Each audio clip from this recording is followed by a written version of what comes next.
risk stuff. So here's the thing. One of the things is to grow this, but the other thing that's more important than growing it is making sure you keep it. Understand? Remember, this is how you win the money game. You got to make sure you keep it. And you want to grow too. So it's got to be a balance, yes? So we're showing you how to balance. Let's say you're more of a moderate risk taker. You know, you're younger, or you're a moderate risk, or you have no money anyway, so you might as well go for it. You know what I'm saying? So what do? How much do you invest in high risk investments? What percent? 20%. In moderate risk investments, what percent? 30%. And in low risk investments, what percent? 50%. Good. Now, let's say you're a high risk person. What do? You're not a high risk person. We don't play with you. You don't play. There's no high risk. Understand? Not with this. If you've handled this and you want another jar, your LTSS, and you put gambling, no problem. Then you go for high risk stuff, other than what we've got here. Understand? Let's say you want to put a bunch of money into seed capital for something that might go onto the stock market in 2 years. And you've already covered, either one of these two percentages with your money. You have no money for that. What do? Save up for it and put it in there. You can't use this for it anymore if you've already taken those percentages. Understand, yes or no? There's no big gambling done with this. Like if you have 10,000 in here and you are a moderate risk person, you're allowed to put 2,000 into that thing, sure. But if your 2,000 already taken, you can't put that in there. Understand? Got it? Look, I don't want anybody crying to me 20 years from now go, it was a sure thing. I lost it all. No, it's not going to happen. Okay. In general, while your FFA is growing, while it's being built, your goose is being built, how much money can you draw out of here? None. Okay, what if it's already sending money out? Let's say it's in a second mortgage and you get monthly payments of $500 a month of pure interest. Can you spend that? No. Put it back inside until you're financially free. That's how you win the money game faster. So all your money that you made from it, put it back in and let it grow bigger. Look, the goal is to have a big fat goose and lots of little geese feeding it. Okay? So big fat goose, you want to reinvest that money. When you're financially free, then you're allowed to eat the eggs, the interest. Then you're allowed to spend that. Okay, that's what you're going to live on. Got it? Or the equity offshoot of that. Okay. Are you guys with me so far? Yes? Okay, good. This understanding is critical. I'm gonna hone it into you so that you're never gonna feel the same way about money. Here's a secret. Anyone, what's the word? Anyone can win the money game. Anyone, what's the word? Anyone can be financially free. The key is what? How you manage your money. The 5 elements in the financial freedom formula, remember those 5 wheels on the bus? They are interdependent. They work together. Most people in our society have what I call a job mentality, which means they focus on one wheel 90% of their energy, effort, and time. What's the wheel they focus on? Working income, yes? Their whole life revolves around working income. That one wheel. Now, what I want to suggest to you is that what you earn, your earnings, are not the whole story whatsoever. Get this. Please get this in your soul, in every cell of your body. A person with a very huge income but falters on the money management side will never win the game. They will never be free. But a person with a smaller income, but they're good on the money management side, is virtually assured to win the game. Because it's not about the working income. It's about the 5 wheels on the bus. You can have a massive income, but if you don't have the other 4 wheels going, you ain't going nowhere. I know people who earn $800,000 a year, and I'll swear they will never be free. Because they don't understand the rest of it. They understand it or they don't work it. And I know people who earn $30,000 a year, and I've told you one of our own students, and they're free already. Because it's about what? How you manage the money you've got. Okay. So to win the money game, you have to play the game, the whole game, not a fifth of the game. And this money management system will take care of and cover all 5 elements. Do you understand that? If you just do this system, everything will be okay.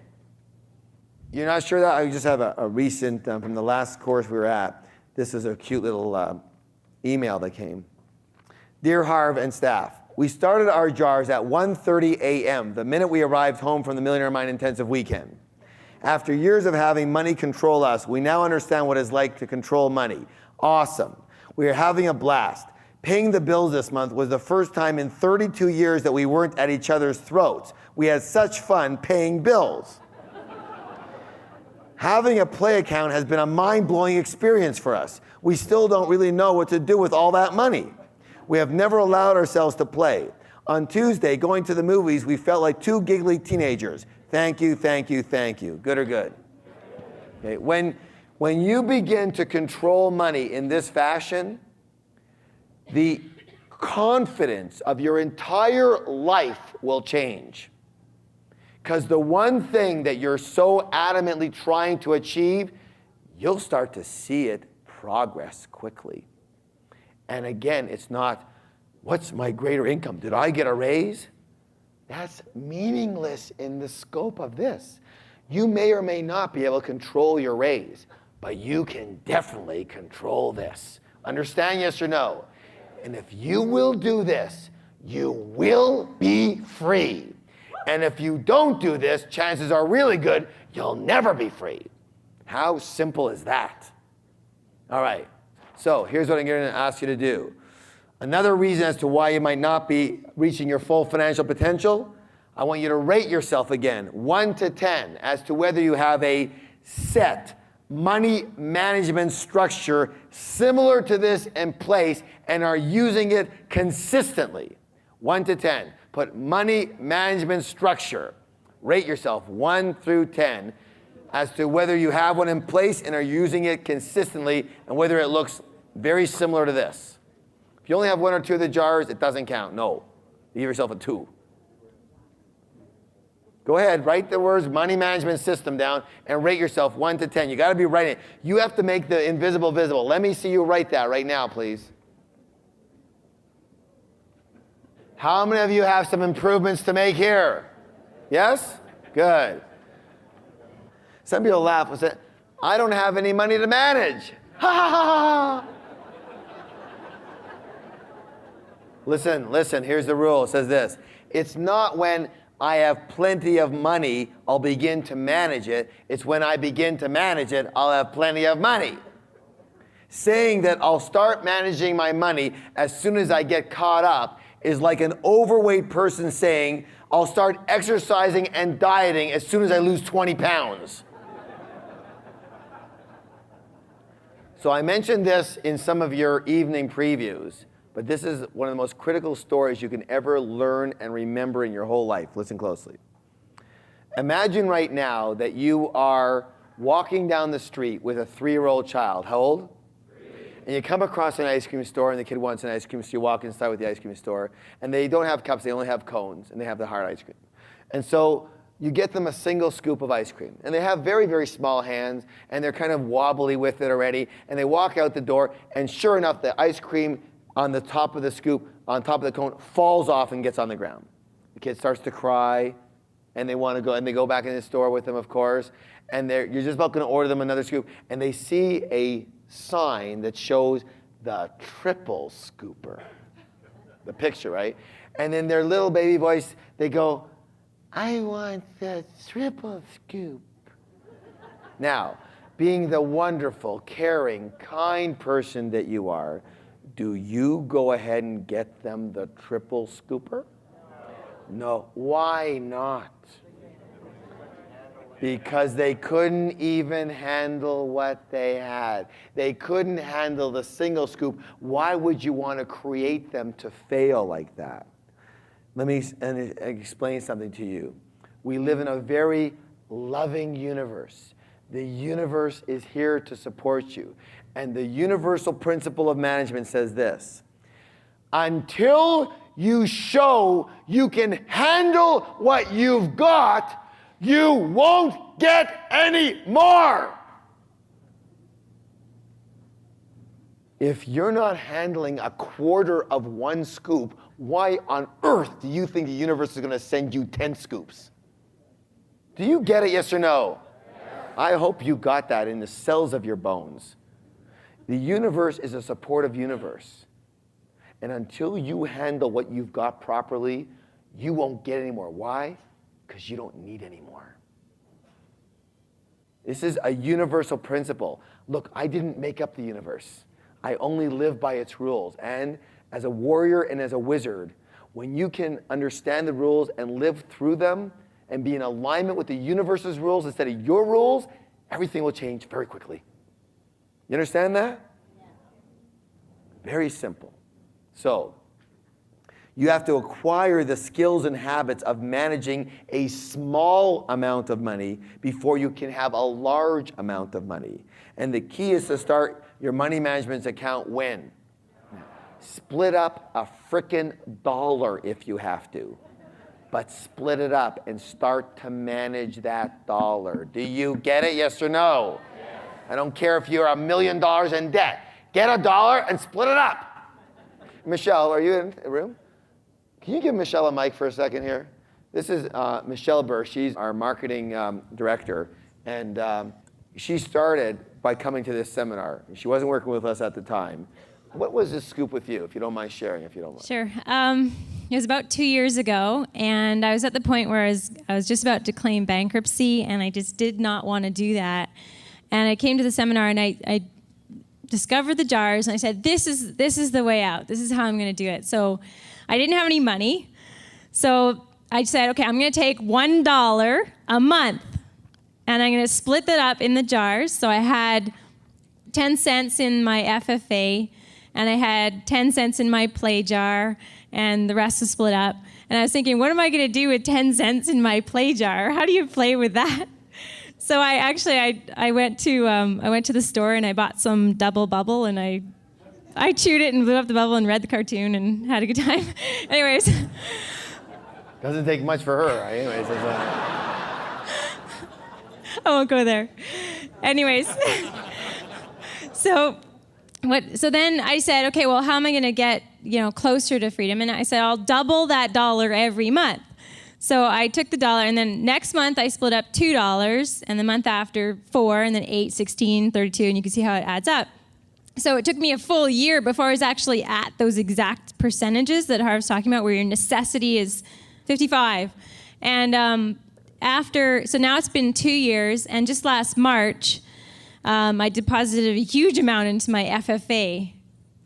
Is it all right if I say? Tell them how much you put in. I put in $10,000 in March. That's 1 month. In 1 month. And then even since March, I've doubled that and invested all that. And then, I'd say now, I feel so empowered, and it's just, there's no feeling like when you have it handled, and just the habit and having your money handled is amazing. I have no doubt that in the next few years, I'll have a net worth of over $1 million. No doubt. And win the money game. Okay, give her a big round of applause. Very good. See, thanks, Michelle. Thanks for sharing. The other thing that's so empowering here is, like, when you do this, you know you're going to be free, right? Because you've got that handle. This is for that. As long as you do it, you know you'll be free. There's not a question anymore. Will I make it? Will I ever be free? What will happen? You take those questions out. It's like my son. My son was with my wife, and she wanted to get that green alligator purse, okay? And she has her jars and all that, but she has a harder time than some with the jars, okay? So, I'm being very polite here, all right?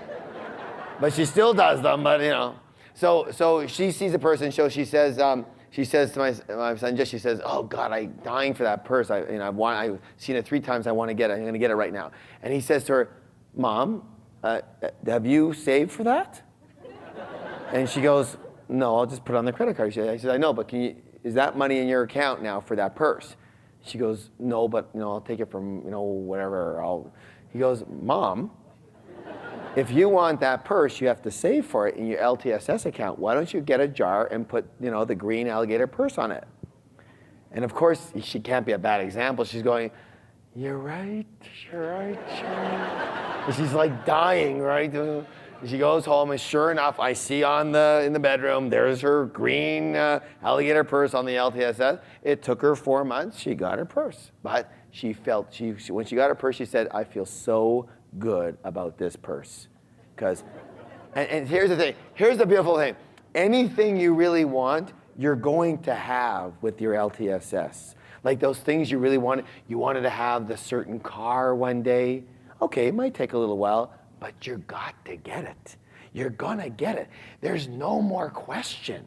My son wanted a Sony PlayStation. For a kid who only makes $5 a month, that could take a long time, okay? But he wanted it, right? And he put a jar, and it took him a year, and he finally got it. He got gifts and everything, put it together, and he finally got it. Once it says Sony PlayStation, it's yours. It might take a little time, but it's yours. There's no more questions here. Do you get it, yes or no? You're going to win the money game, and you're going to have everything you want simply by having your money do its job for that task. Put your hand on your chest. Everyone's going to be standing here. This is a critical one. Hand on your chest. Say this with me. The habit of managing my money is more important than the amount. The habit of managing my money is more important than the amount. Again, please. The habit of managing my money is more important than the amount. One more time, twice as loud. The habit of managing my money is more important than the amount. Now again, you have a millionaire mind.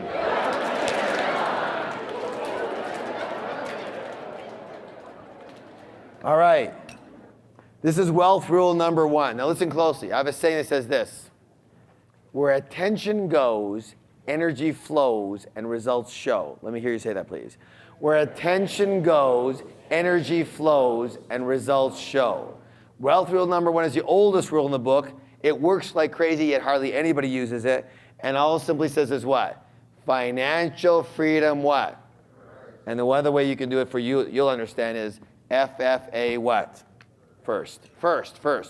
Any money that comes in, the first split, of course, is after tax, right? It's our money. The first split goes to what account? FFA. What if you don't have enough to pay for your mortgage? Well, I guess the mortgager is going to have to wait, won't he? What if you don't have enough to eat? I guess you're going to get skinny this month. What if you don't have enough to pay for your car? Call up the finance company, say, I'll pay you on the 14th when I get paid again. Why? Because what's got to go first? Winning the money game comes first. Not second, not third, first. Got it? Yes or no? That's the only way you can be assured of winning the game. Yes? Because all the rest of the stuff is very interesting, but it's not winning the game. This is winning the game. Right? Scoring goals goes first. Financial freedom account first. FFA first. Where attention goes, energy flows, and results show. So each time you are paid, each time you get any amount of money, the first check goes to pay your what? Your FFA account before anything else. Most people don't do it that way. Most people use a strategy called the leftover strategy. They buy everything that they need, and then they save what's left over. Got it? What is the problem with that little strategy? Yeah, there's never anything left over.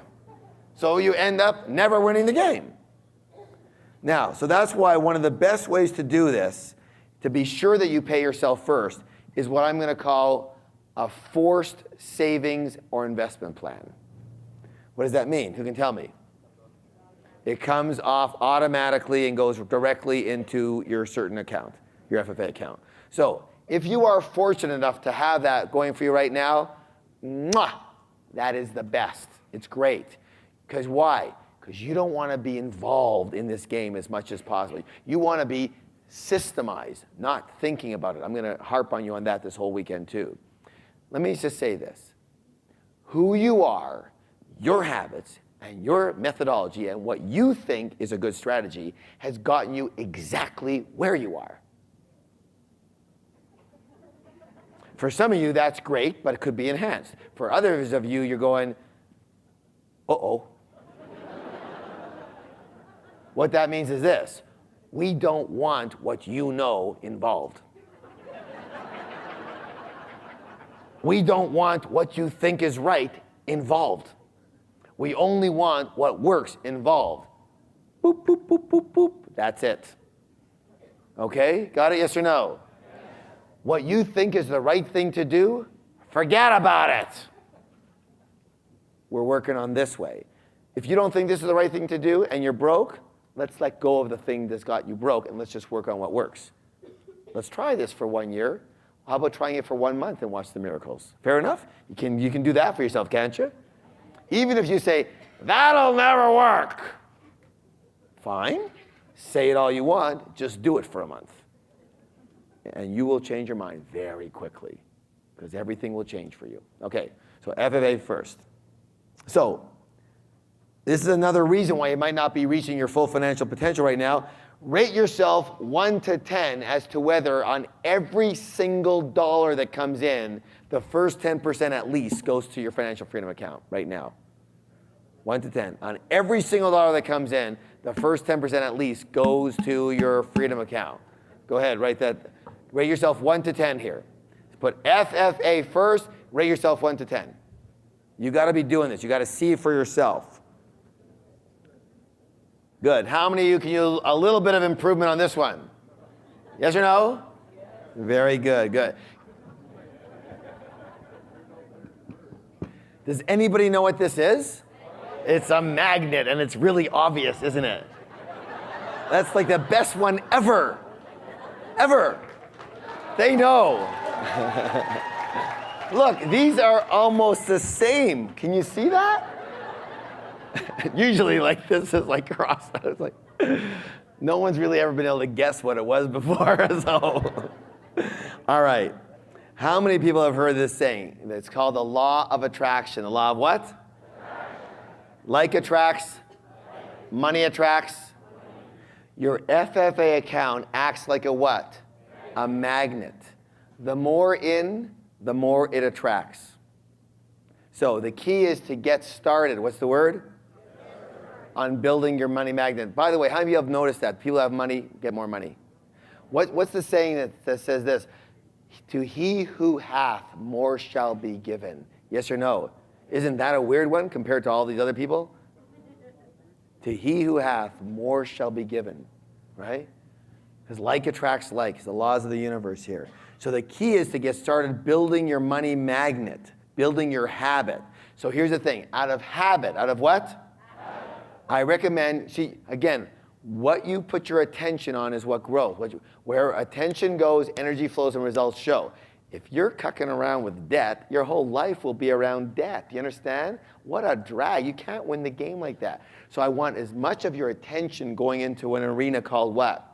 Financial freedom, winning the money game. Got it? Yes? And the other ones are to support that. And so I want you to build a habit of focusing your attention on your FFA. So how do we do that? We build the magnet big and strong, and we put attention on it. So what do we do? What do we do? We do this. I recommend putting a little bit of money at least into that FFA jar every single day. Every day. They say, well, what money? I don't get paid every day. Aha. That's one of the great things. I spent the last 11 years in San Diego. I moved up here about 3.5 years ago into West Vancouver. And now when I came up here again, one of the things I absolutely hated about here was that when you walked around and if you did pay for anything in cash, you ended up with a pants load of these big coins. Okay? It's brutal, right? Loonies and toonies, and you got like, and you started off the day, weighing 160 pounds. You ended up with 180 pounds. Your back's killing you from the pant load of coins you've got. So I used to think that was a drag, but then I learned how to be a wizard, and I learned about the principle of utilization. Principle of what? Utilization. So utilize what you got. So that's the best thing about this whole country now, is these frickin' coins. And instead of pennies and dimes and quarters like in the States, they got nothing, we get the big stuff. You got ones and twos, and you can come home with, when I come home, I empty out my pocket, I got like 20 bucks sitting there, right? In coins. You can never do that in the States, they couldn't fit it in you. 20 bucks, what do I do with it? Boom, right into my FFA. Every day I empty my coins. You know what? Before I was on this system, I used to take all my coins and give it to my kids when I was in the States, because it was petty cash. Here, it's serious money. There's no way they're getting those coins. Not a chance. When I started doing that here for the first couple of months, going, there's like 800 bucks in there. I'm not giving that to him. He's got his own money, right? He said, it'd be in the States, it'll be like 6 months. They might, pile it all up. There might be $50 a piece. Now it's like tons of money, big jars. Forget about it. So that goes into my FFA account, right, to build my magnet. So every single day, you at least take your change. What if you don't have change that day? Go get $1, put it in. What if you don't have $1? Get a penny and put it in. I don't care. I only want you to build a frickin' habit. Got it? Yes or no? Yes. And the habit puts your attention. What you focus on expands in your life. Yes? Say that with me. What I focus on expands. One more time. What I focus on expands. If you put money in here every day, will you be focusing on it? Yes or no? Yes. What will expand? What account? Or you can fool around with your debt accounts. Which one do you want to expand? Look, you either play with the universe or against it. It's got very specific laws. Most people don't know those laws. That's why we have our other programs. But when you get in line with those laws, life becomes easy. What you focus on expands. Yes or yes? Yes. Okay, good. So that's why I definitely recommend you have the jars at home for a lot of them to take cash, right? And definitely have this jar at home. You have to have at least this one. Well, everyone has to have all of them, because you got to see the visual aspect of it, and then have your checkbook inside it too. So, and then at the end of the month, you take a good portion of this money and you take it to the bank, right? And you put that into your investment account. You write that check to, and that goes into your FFA account, like whether it's a stock or whether it's mutual funds or whether it's GICs, whatever you're investing in, that's when you do that. Understand? So in other words, what I'm saying is you don't have to leave thousands of dollars in your jar. At the same time, when you take it out every month, I want you to make sure you never empty it completely. Okay? Always leave a little something in here. Why? A, so you can see the progress, and B, because of what? You don't want to kill your magnet. Got it? At least the one that you can see. You want to see a visual magnet, and of course you got your account magnets. But you got to be able to see it. So let me ask you this question. Are you willing to begin to build your magnet now, or start to up your contribution to your financial freedom fund, to put more attention on that fund in your life? Yes or no? Yes. How many are willing to do that? Yes. You know what? At Peak Potential, the way I work is everything is ingrained physically. It's got to be, talk is really what? Cheap. You know, that's my favorite saying. So, do you recall that I asked you in your letter to bring a check? Pull it out. If you don't have a check, then take out a piece of paper and write the words I owe you on it. Our goal is to build this account as quickly as possible, so write your name as the payee on this account, or your name as the IOU. Put your name. So check is to, here, T. Harbecker, or whatever your name is. Don't put it to me. No, that's if it was my check. Let's say you're Joe Smith. Joe Smith. As the name on the IOU, same thing, Joe Smith. Now, this check is going into your FFA magnet to start to build a magnet. Remember, the more you put in there, the stronger the magnet. Say that with me. The more I put in there, the stronger the magnet.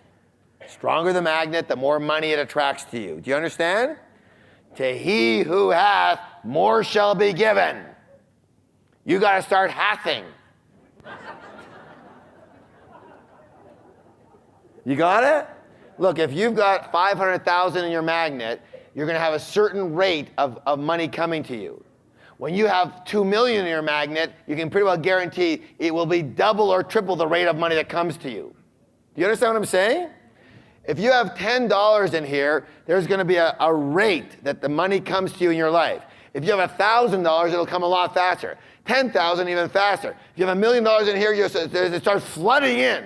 Do you understand that? That's why money begets money.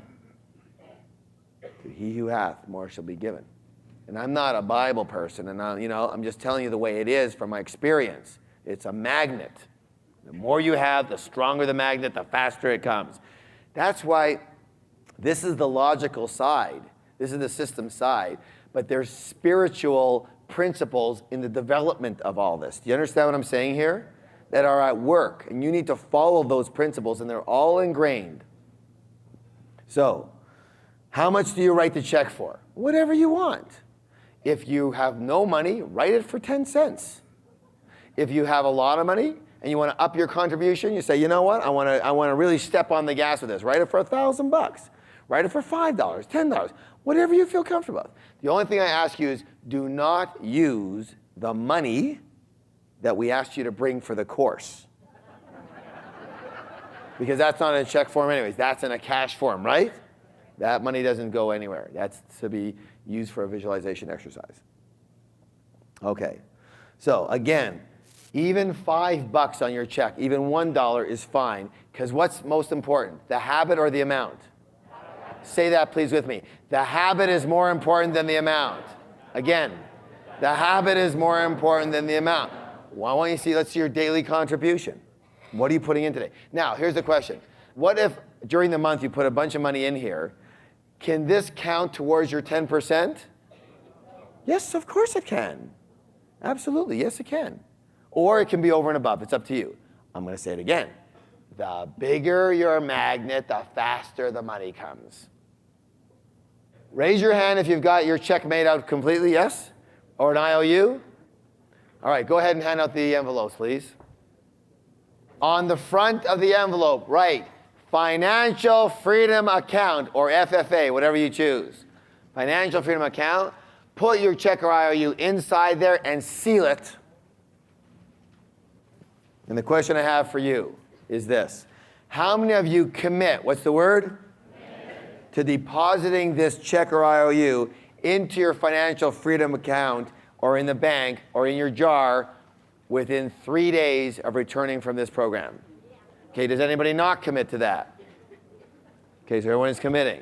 So there's no reason whatsoever that you're not going to start to immediately put more attention on this account, yes? And I don't care if you're a multimillionaire, same thing.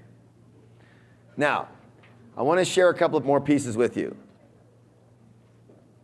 Poor people believe that the reason you work is to pay for your current lifestyle, pay for your expenditures. Understand? I'm going to say it again. Poor people believe that the reason you work is to pay for your expenditures, your current lifestyle. Rich people believe that the primary reason to work is to earn the money to invest so that you can win the money game. Big distinction in mentalities, because one of them ends up winning and one of them ends up losing. Do you understand that? Again, poor people believe the reason you work every day is to pay for your current lifestyle expenses. Rich people believe the reason you work and make money every day is to have the money to invest so that you can win the game. Big difference. So, I'll show you what I mean by this. There are at least three stages that we'll go with. Okay, let me just explain this to you.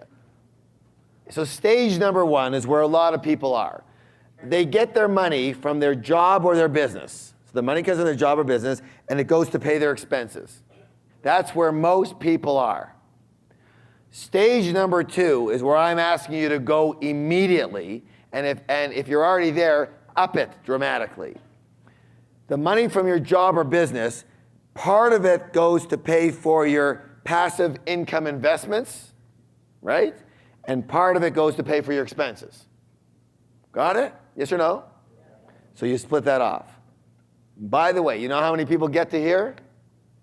Maybe 10%, 20%, that's it. And all the people who come through our courses. The minute they go home, they go from here to here. Got it? And stage 3 is when you have no more job or business because your money from your passive income investments, now pays for your expenses. And now you are what? Free. You're free. Understand? So when you can exchange your job or business money for your passive income investment money, then you're free. See, when you can go from your job or business paying for your expenses to your passive income paying for your expenses, then you're what? Free. And how on earth can you change it if you don't build it? Got it? If you play this game forever, you'll be in this game forever, which means if you have expenses, you have to work. Got it? So the only way you can have your passive income investments pay for your expenses in stage 3 is to build them at some point in time. That's what you're doing starting right this second. And for those of you who are already there, you're building it up even faster now. By the way, I should say this. There's some people who are really good at this, and they don't even wait till they're financially free to have their investments pay for their lifestyle. So here's what I say this. There's a magic rule that if you can do this, this is great. But it says simply this. It says this. The ideal situation is that instead of buying an expense, you might want to write this down. Instead of buying an expense, let's say you have a major expense. Instead of buying an expense, buy an asset that will pay for that expense. Or instead of asset, you can say, buy a passive income stream that will pay for that expense. I'll give you an example. A friend of mine, his wife wanted a brand new Mercedes. It was a $100,000 Mercedes, okay? Now, instead of buying the Mercedes, what they did, because they're wealthy and smart, is they bought a storage complex, okay? That ended up with $2,000 a month in positive cash flow. They used the money from the $2,000 in positive cash flow to pay for the Mercedes payments of $1,200 a month. So now they bought the storage complex. They have $2,000 a month that throws off. They pay for the Mercedes at $1,200 a month. Now they have a Mercedes. They still have $800 a month left over. Plus, after several years, the storage complex went through the roof in appreciation. Is that a smart way to do things, yes or no? Yeah. Or you can do it the way poor people do it. Let's just buy the Mercedes.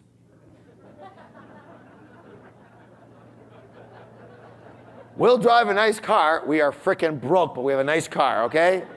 That's good. Do you understand what I'm saying? Buy assets, create passive income structures that pay for the big expenses that you got.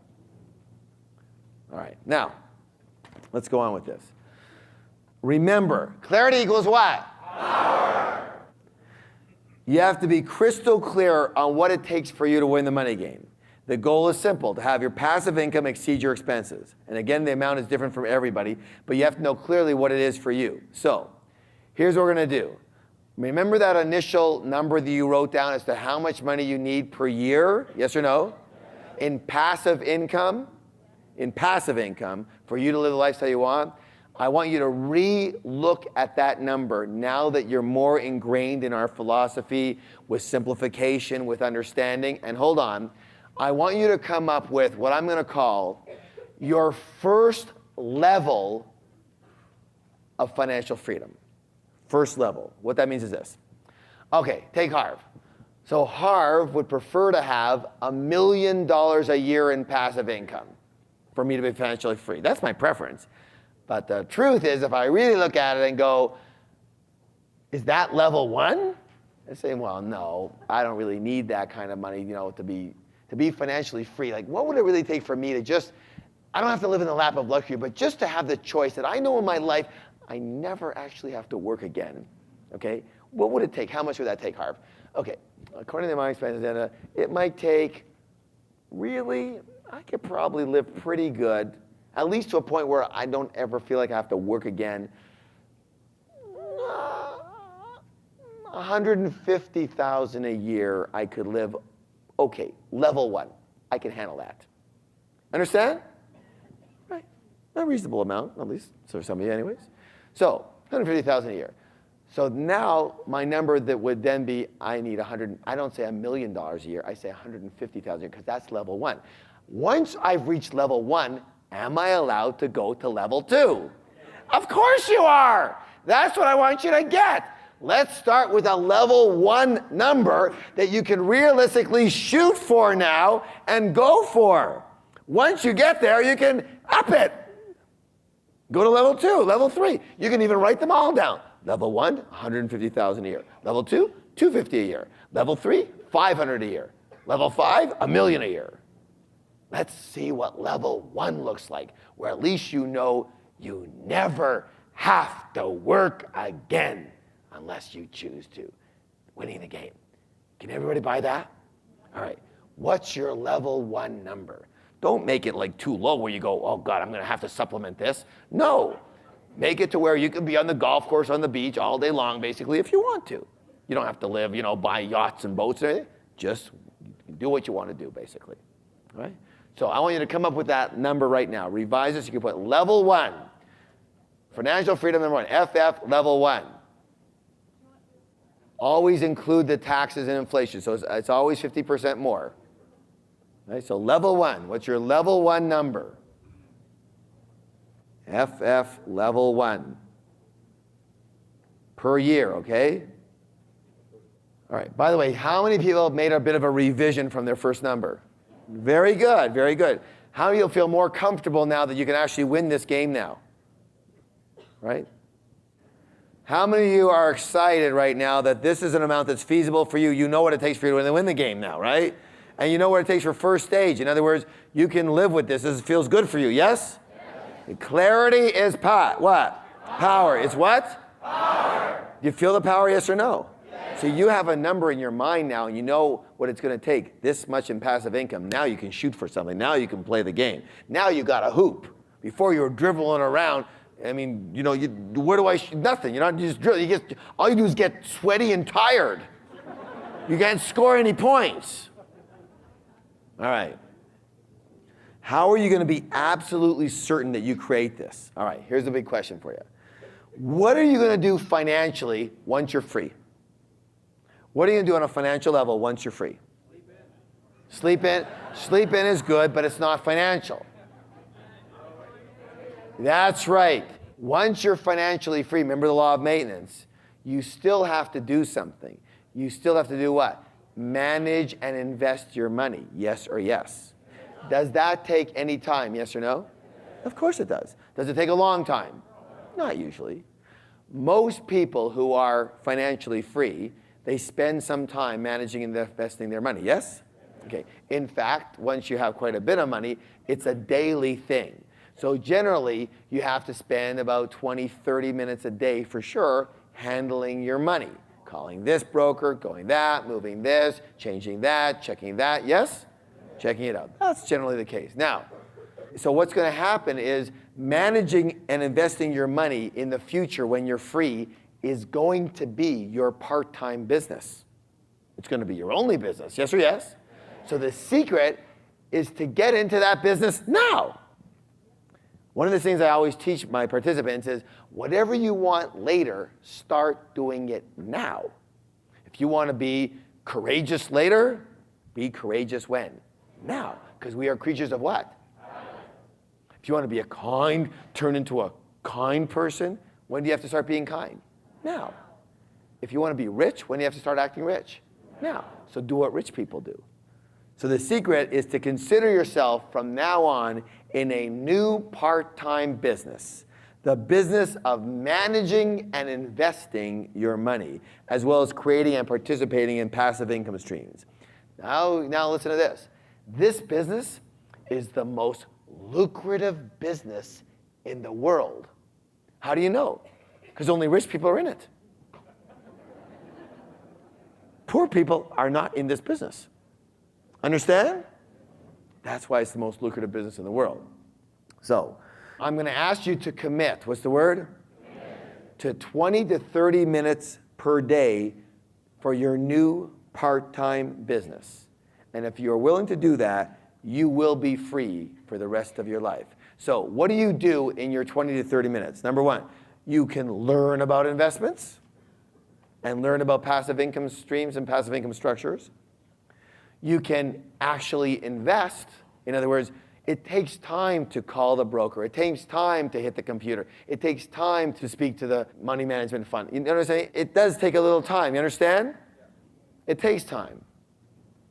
And you can actually create passive income streams. Maybe you wanted to write the book for royalty purposes, but you're too busy and you're too busy working. Not this 30 minutes. This 30 minutes is for your financial freedom. So if you want to create that royalty, you take 30 minutes every day and you write that book. And within a year or two, the book will be done. Hopefully it'll be a bestseller, and you start collecting a royalty for it. Or it's on your licensing your idea, or systemizing your business, or whatever it is. You take 30 minutes a day for that. Now, this is not an extra 30 minutes for you to work. This is an extra 30 minutes so that you never have to work again. So I don't want you taking this 30 minutes and going, oh God, I'm so busy, I'll throw in this extra 30 minutes into work. Now you understand this? Here's the deal. The 10 hours a day or 8 hours a day that you do your normal working income, you know what that's going to do? That's going to make you a slave. But the 30 minutes a day that you put into this will set you free. Isn't it strange that you spend 10 hours with doing what's going to make you a slave and 30 minutes what's being free, and most people aren't even willing to put the 30 minutes in? Do you understand? It's strange, isn't it? Now, if I were you, I'd change it around. And the only reason you need the 10 hours is to make sure you're doing something decent with the 30 minutes. Is to make sure you have some money to use the 30 minutes properly. So your whole new working life and business revolves around the 30 minutes of your part-time business. And you work 10 hours a day in order to have some money so you can use the 30 minutes properly. Do you get it? Yes or no? Because that's where your freedom is. It's not, your freedom is not in the 10 hours. It's in the 30 minutes. Does that make any sense? Okay, get back with your partner again. Get back with your partner. Look him in the eye. I, state your name, hereby proclaim myself to be in a new part-time business. The business of managing and investing my money and creating passive income streams. B, say, congratulations, you have a millionaire mind. We have a handout for you. Again, I believe very strongly in declarations to where you really start to live these principles, okay? So, these would be incredible principles for you to understand. And if you understand these and live by these, your whole life will change. So, please stand up.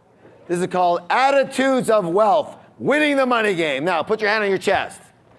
And I want you to say these like you mean them and ingrain them in every cell of your body. Are you ready to play? Yes? Yes. Oh, man. Are you ready to play? Yes? Yes.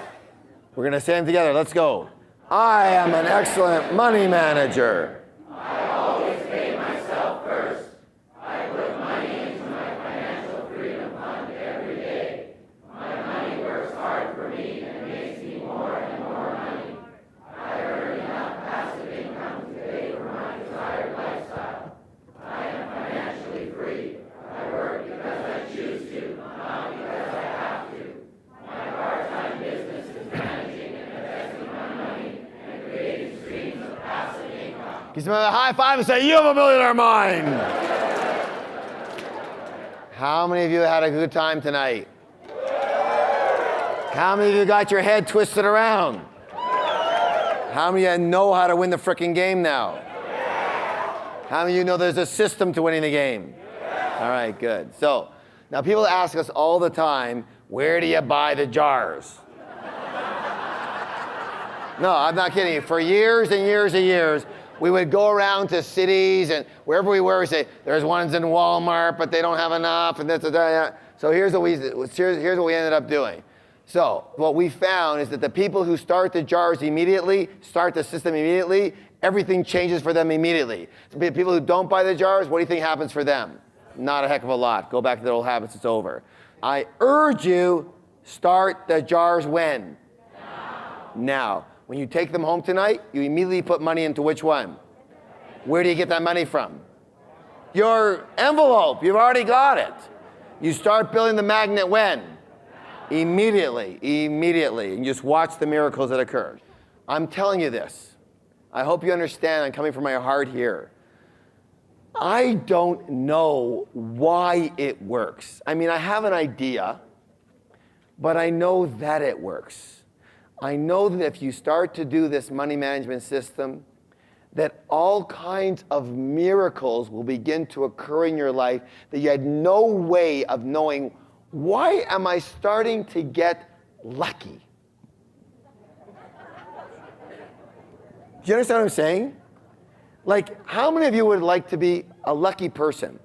How many like to be very lucky when it comes to money? All right. Let the universe support you. The universe, I promise you, when you start doing your end, it will start doing its end. Do you understand that? You have to support yourself. You've got to start the jars. You've got to start immediately. And then the universe watches you, like Michelle, split up $1 a month. And it goes, wow, look at how well they're handling their money now. They deserve more. Let's give them more now that they know what to do with it, now that they wouldn't slit their throat with it, okay? Now that they won't fail with giving them a double or triple, let's give them more. And it will. The magnetization of this, you know, again, in Wizard, you'll learn all about the quantum physics about this. We don't need to do that for all you have to do is do it, and then write us the emails on the miracles that have occurred for you as you begin to play it this way. You promise? Okay, good. So I'm going to leave you with one of my favorite quotes. Listen closely. It's by Wade Cook. He said this: if you will do what most people won't do for the next few years, then you can do what most people can't do for the rest of your life. Should I say it again? If you will do what most people won't do for the next few years, then you can do what most people can't do for the rest of your life. Are you willing to play the game to win? Yes. Do you know how to win? Yes. You know how to win. Don't make this more complicated. Just start and you'll figure it out, okay? And tomorrow, now it's very easy to win, right? Yes. Is it easy to win? Yes. So why aren't most people rich? Because one thing is to know what to do, but it's a whole other game to what? Do what you know. And that's why we're going to take the next 2 days to make sure that you do what you know. Got it? All right. How many of you are excited? All right. So here's what we're going to do. We're going to let it go. Whoa! Good job, everybody. Good job.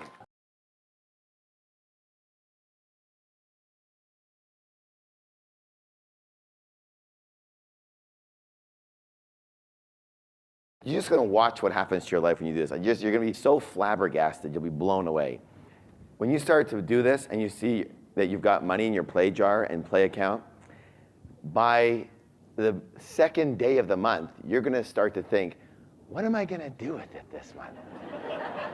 It's a great thought all month, you know what I'm saying? And your choices are so, you'll be looking all month for things to do with your play money, whether it's $100 for you or $500. For some people, even in this room, your play account could easily be $1,000 a month to blow off. Isn't that nice? Some people have larger ones than others, but last month when I went hella hiking. I want to go hiking. I had a whole bunch of wad of money, so I said, well, what do I do with it? So I took a helicopter up to the top of the peaks and went hella hiking. Cool, huh? Yeah, you just do stuff like that. Now, you're going to be able to do that because you know how much hella hiking only costs $110. Almost every one of you is going to be able to do that. But you'd never even think of that probably before. Some incredible event. Now you can have something like that every month to nurture yourself with. A nice way to live, yes or yes? All right. And of course you want to what? Give. Now I want to mention something about giving that I did mention yesterday. If, let's say, you prefer that instead of giving money, you give time, that's okay. That's okay. And then what do you do with your 5%? FFA if you can, or anything else that you need to handle. Does that make sense? That's okay. Now, people say they're kind of out of a mindset that says, okay, you should give 10%. Well, who said that? Maybe the church said that, and I'm sure they want 10%, it's great.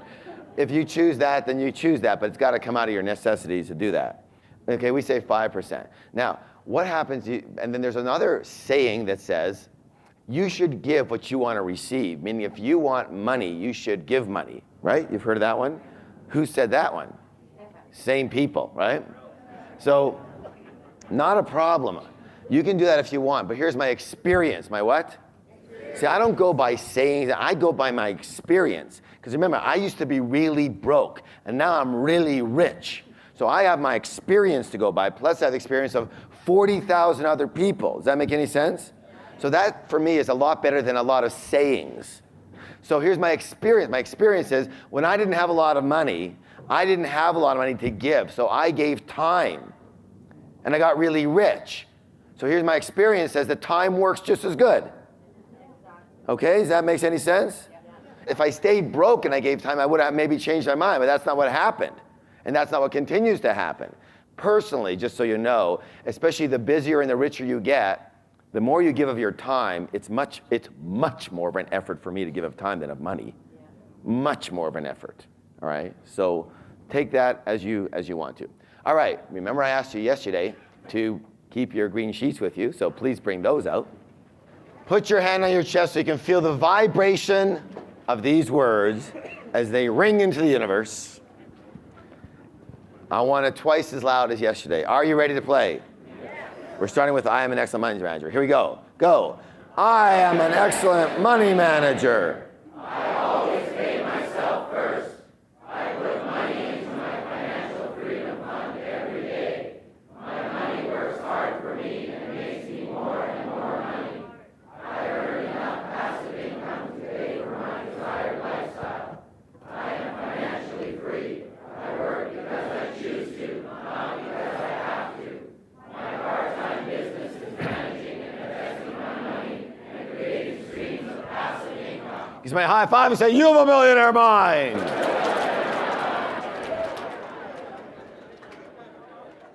Now, a couple of questions came up. I'm just going to reiterate something from yesterday. How many of you, by the way, got a lot out of last night? How many got a little switch in how you're looking at your money game now? What your goals are and how you're going to do it and all that good. So I want to just reiterate something here. So first of all, I am about to draw. So do yourself a favor and cover your eyes, all right? No. All right, so what's all this about? So remember, this is your golden goose. And in the golden goose, you've got lots of money, right? Yes? Your lump sum, yes? Now, the golden goose is going to lay eggs, right? All right, so here's the golden goose, and it lays eggs.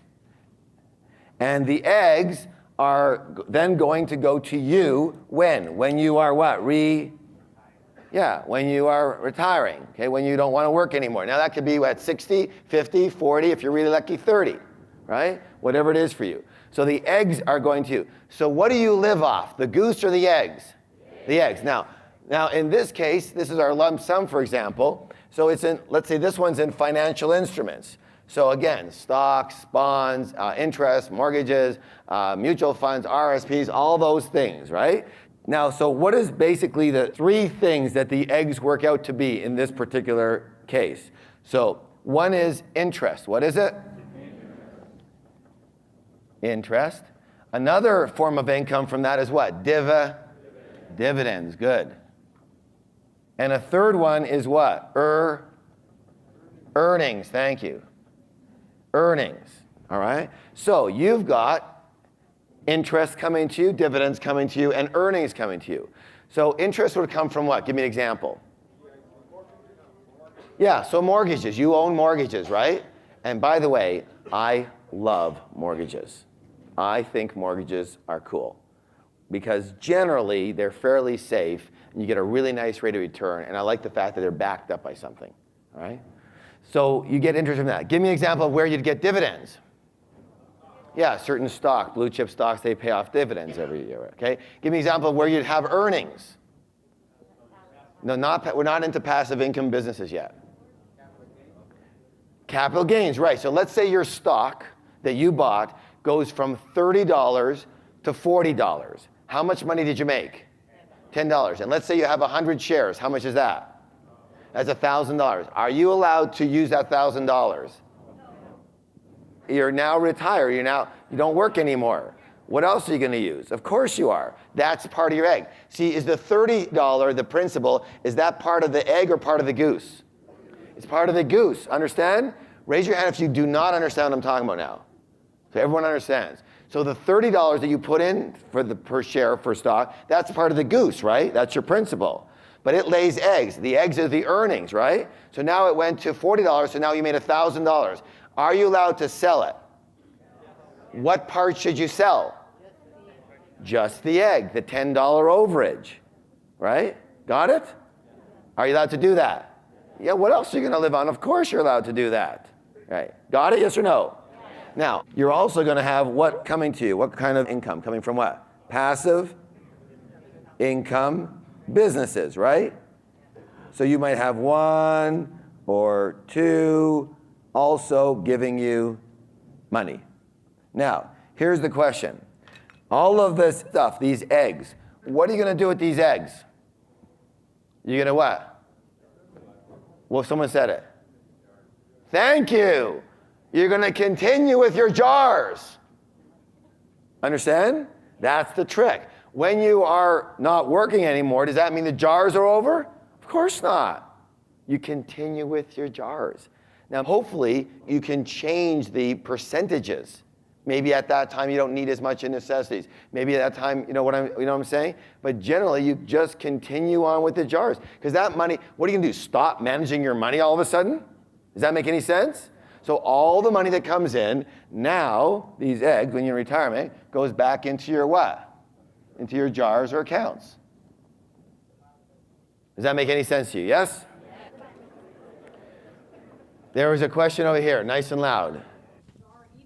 Or do you lump them all together? Okay, good question. If you have more than one passive income jar business, do you jar each of them or all together? Who would like to take a shot at that answer? What do you say?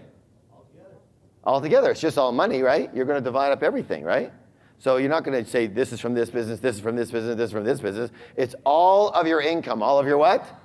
All of your income gets divided. If you want to do it separately, then do it separately. Every check that comes in gets divided. First check, once the check comes in, the first money that comes in, where does the first one go to? FFA. It's real simple. That's the rule. That's the what? Rule. Only for people who want to win the game.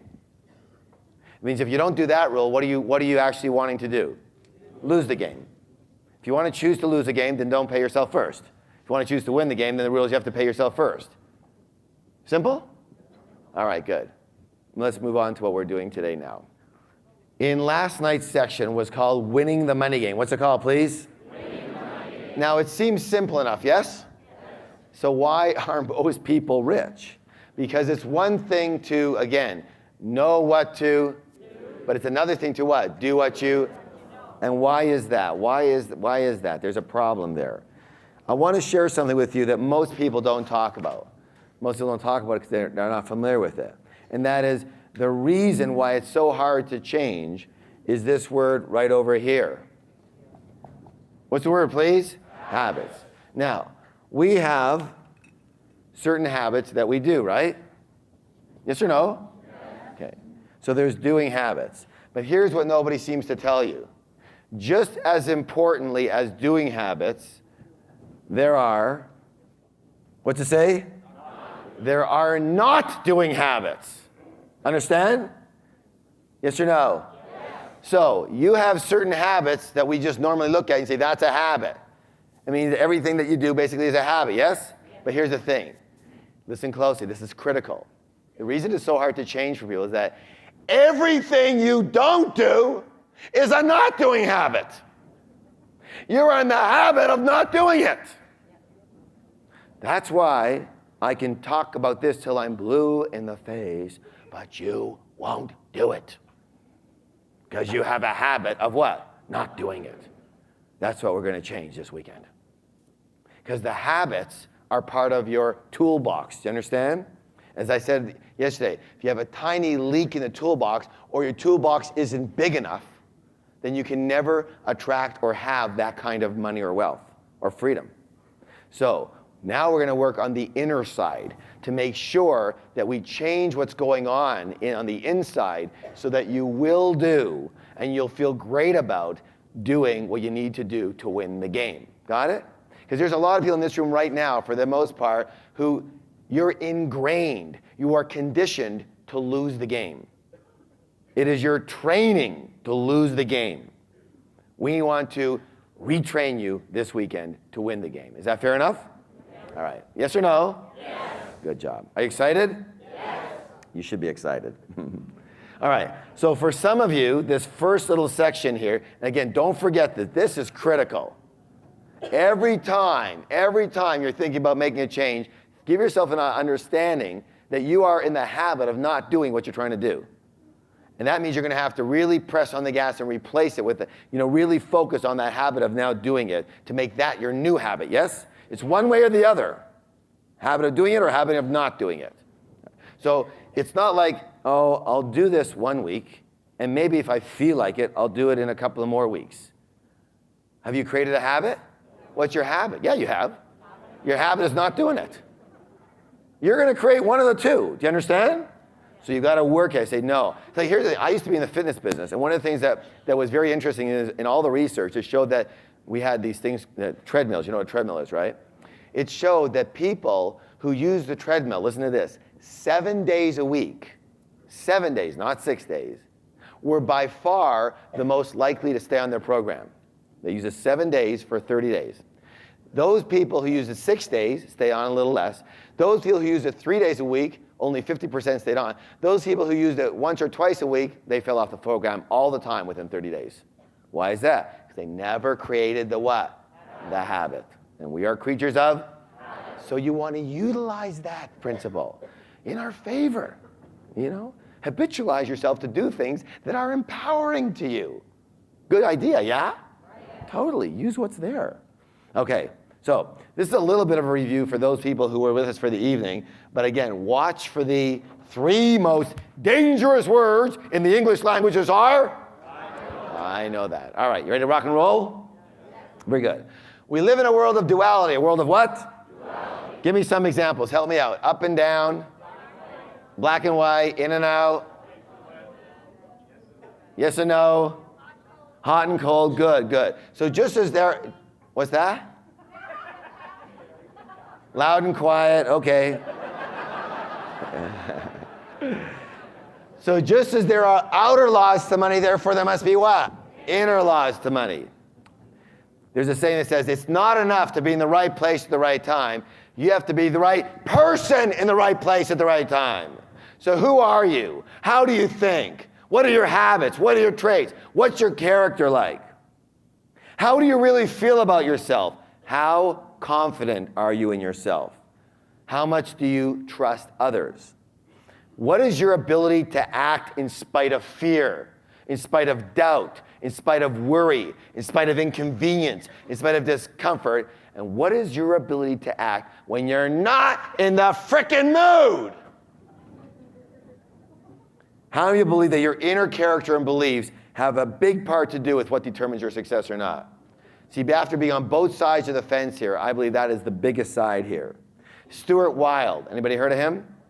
One of my good friends, and he's a hilarious author. He says this, he says, the key to success is to raise your own energy.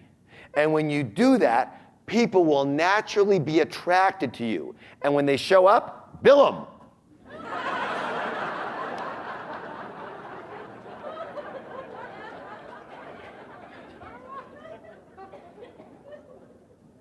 Stuart's awesome. He's out there, but he's awesome. Really out there. The fact is, most people do not reach their full potential. Most people are not fully successful. 80% of us will never be financially free, and 80% of us will never claim to be truly happy. And there's a reason for this. And the reason is simply this. Most people are unconscious. What's the word? Unconscious. They're a little asleep at the wheel there. They work only on a very superficial level of life, only on what they can see, only on the visible world. The what world? I'll give you an example of what I'm talking about. So here we are. We're going to call this the tree of life. Tree of what? Life. And on the tree grows what? Fir. You did that on purpose, right? Who said fir? It's not a fir tree. On the tree grows what? Fruits. Now, in our real life, those fruits are called what? Are what? Results. Excellent. Results. What's the word? Results. Thank you. And so we take a look at our fruits or our results of our life, and we don't like them. They're too small. They're not enough of them. They don't taste good. So what do? We tend to focus and put more and more of our attention on those fruits, on those results. Yes or yes? Except for one thing that we forgot. What was it that actually created those particular fruits? It's the what? It's those roots that created those fruits. It's what's under the ground that creates what's above the ground. It's what's invisible that creates what's visible. Yes or yes? Yes. Very good.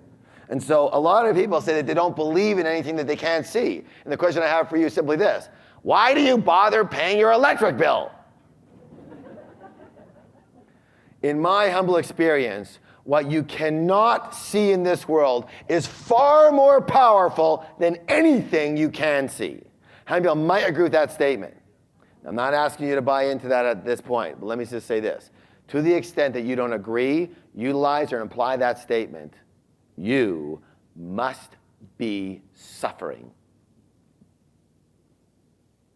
You have to be struggling big time in your life. Why? Very simply, you are going against the laws of the universe. You are going against the laws of nature, which is the laws of the universe. Do you understand what I'm saying? The laws of nature are very simple. Do you ever have a tree that doesn't have roots? The roots always create the fruits, yes or no? Do those particular seeds create these fruits, yes or no? Always? Always. That's the laws of nature. And if you're not playing this to this, underground to above the ground, invisible to visible, you're trying to play by your own rules. And I'll tell you what, you are already feeling the effect of that. My highest suggestion is get in the universe's pattern, in alignment with the universal laws, and you just watch your life soar. All you have to do is get on the horse and watch it fly. Does that make any sense? Yes. Yeah. So, this is something that they should have taught us in public school, but they somehow forgot. And the fact is that we do not live in only one realm alone. We live in at least 4 different quadrants, 4 different worlds. We live in the what? The mental world. What world? Mental world. We live in the emotional world. We live in the spiritual. And absolutely, we live in the physical material world. And what most people never understand and never play with and never utilize in their whole life is that your physical material world, what happens to you in your life, is merely a what? A printout. A what? A printout of the other 3 areas. So what happens to you in the physical sense is nothing but a printout of the other 3 areas. In other words, what happens in your life. I'll give you an example. Here you are, you're typing a letter on your computer. You finish the letter, you hit print. You look at the letter, you see a typo. So you get your eraser, and you rub out the typo, and you hit print again. And now you look at the letter, and the typo's still there. You go, oh my God, I just did this. So you rub it out harder, and you hit print again. And there it is. So now you go and take a seminar on erasing. And you become the world's greatest eraser. And you now erase professionally and effectively, and you hit print again, and there it is.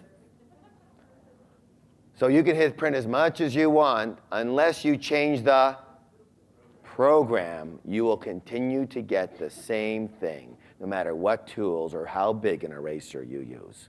Does that make sense, yes or no? So the fact is simply this. Money is a result. Money is a what? Result. Money is a result. Wealth is a result. Health is a result. Illness is a result. Your weight is a...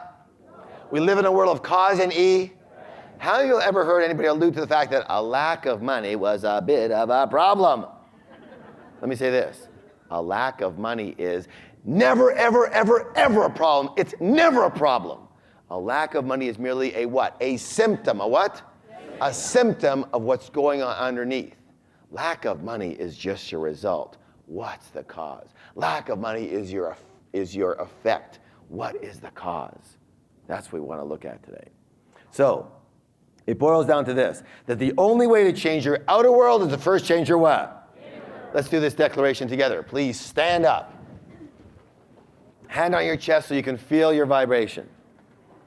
My inner world creates my outer world. Let me hear you, please. My inner world creates my outer world. Again.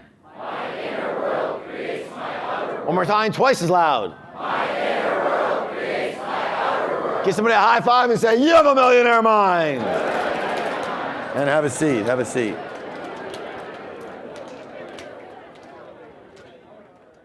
Give me 5 minutes. Give me 5 minutes, and I can predict your financial future for the rest of your life. How? Very simply.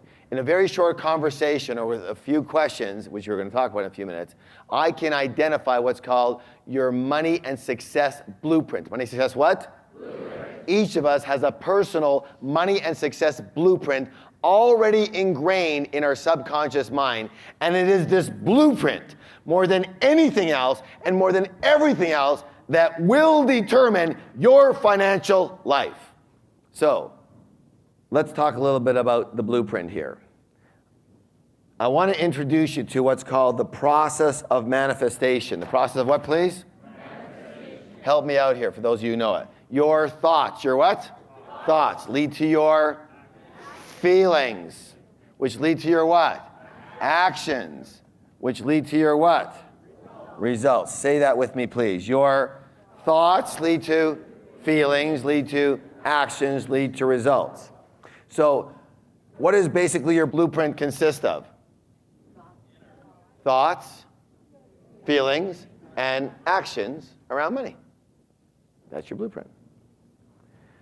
The big question is this. What is your current blueprint set for? Are you set for financial success? Are you set for mediocrity? Are you set for failure? Are you set for struggle around money? Or are you set, programmed for ease around money? Are you set for a consistent income? Or are you set for an inconsistent income? You know, the up and down yo-yo effect. Are you set for having a high income, a moderate income, a low income? Are you set for spending money? Are you set for saving money? Are you set for investing money, not investing, managing, not managing? Are you set for choosing money-making investments or picking losers? That's all part of your setup, all part of your what? Your blueprint. All part of your what? Blueprint. All part of your blueprint. So, how can you tell what you're set for? Well, the easiest way is if you wanted to see what a house blueprint looked like, what would you have to do? Look at the finished what? Look at the finished house. That'll give you a good idea what that blueprint was looking like, yes? So same thing. Look at your results. Look at your life. Look at how you do money. Look at whether it's easy for you, struggle for you, up, down, consistent income, all those things. That will be the exact reflection of your blueprint. It's very much, simply put it this way. If the temperature in the room is 72 degrees, there's a real good chance the thermostat is actually set for how much? 72 degrees. Now, is it possible, but because there's a lot of people in the room, that the temperature could actually go up to, let's say, 75 degrees in the room? Yes, but what will happen automatically? Yes, the thermostat will kick in and bring it back down to its regular 72. Yes or no? What it's set for. Is it possible, because the windows are open or something like that, it goes down to 65 degrees? Yes, but what will happen automatically? the thermostat will kick in and bring it back to its setting point of 72. And that's why, fortunately or unfortunately, your money blueprint will tend to stay with you for the rest of your life unless you identify it and you change it. And that's exactly what we're going to do this weekend. Good or good? So, we're going to do some processes where it's imperative that you are completely honest. What's the word? Honest with yourself. And really recognize what's going on in your life. And I mean that. You got to really take a look and see what's really there, not what you think. It reminds me of a story of this guy who calls up his wife from work and he says, honey, I found out I'm a zombie. And she goes, honey, you're not a zombie. He says, I'm a zombie and I know it.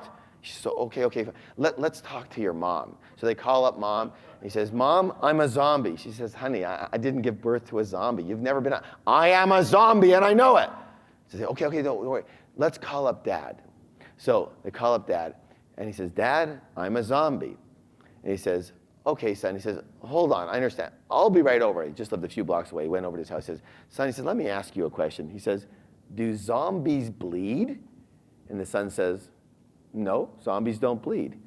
The father takes a pin, pricks the son in the finger, blood comes gushing out. Son goes, what do you know? Zombies do bleed.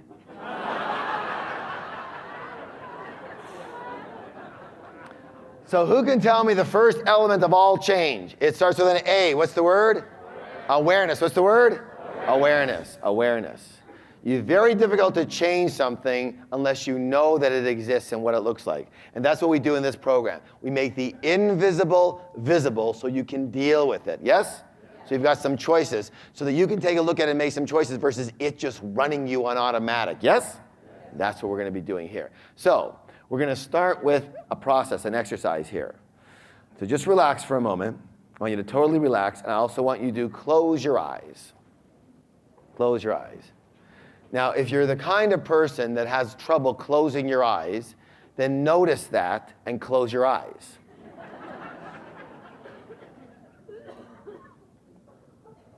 Close your eyes, relax, uncross your hands, uncross your arms, uncross your legs, and take a nice deep breath.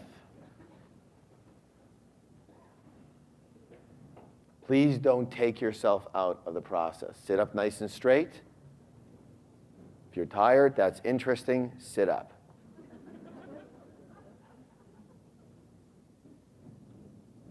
Or you can just do things your way and have your old life. Up to you. Take a nice deep breath and let it out.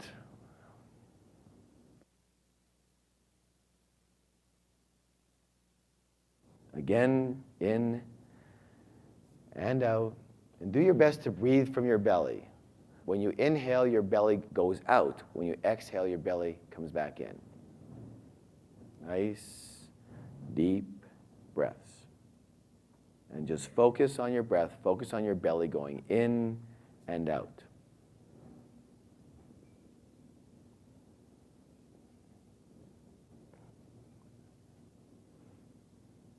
I'm going to ask you to complete the following phrases.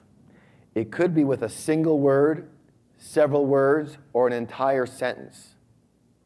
Be certain to write the first thing that pops into your mind. This is not the time to edit your thinking. This is the time to let your subconscious do the talking with whatever comes up for you. Ready? Open your eyes slowly. Pick up your pens and notebooks and complete the following phrases. Now, I want to suggest also, we are now working with our old self, the self that prior to you coming here this weekend. All right? So this is not about what you want to be or what you'd like to be. This is before you came to this weekend. We've got to kind of see what was in there. All right, completions. The first one is this. Money is. Money is. Complete it with a phrase or a word. Money is.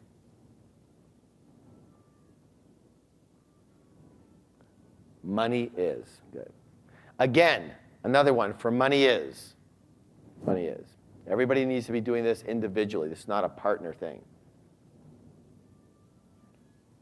And a third one for money is. money is.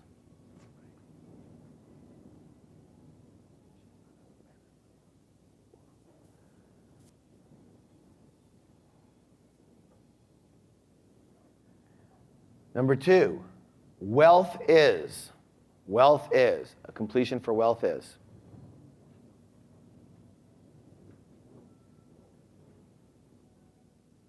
A word or phrase or sentence. Wealth is. Another one for wealth is. Another completion for wealth is.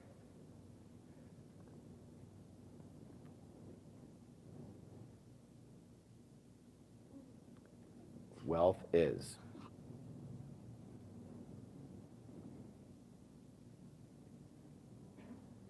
Number 3, rich people are. Rich people are.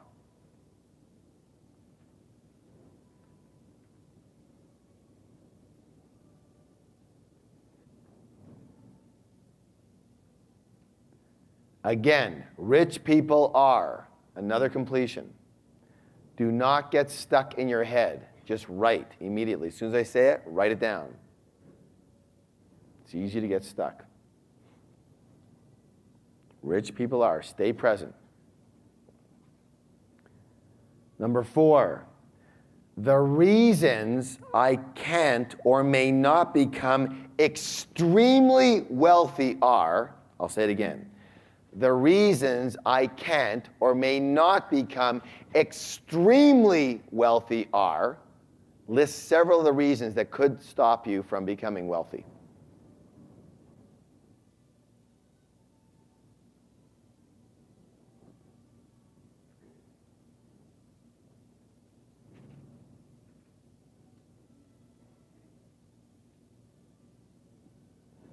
Several reasons.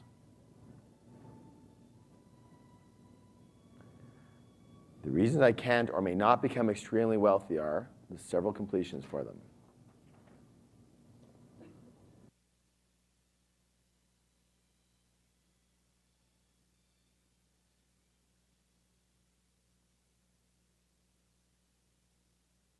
What are some of the reasons that you may not become extremely wealthy?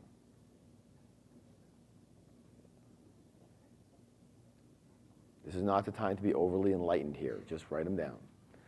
Number 5, some of the possible negatives about being rich or going through the process of trying to get rich are, I'll say it again, some of the possible negatives about being rich or going through the process of trying to get rich are,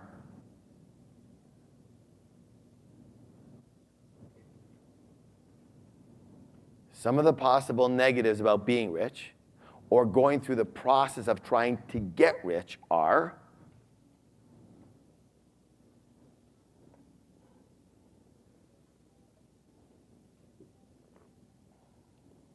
list several.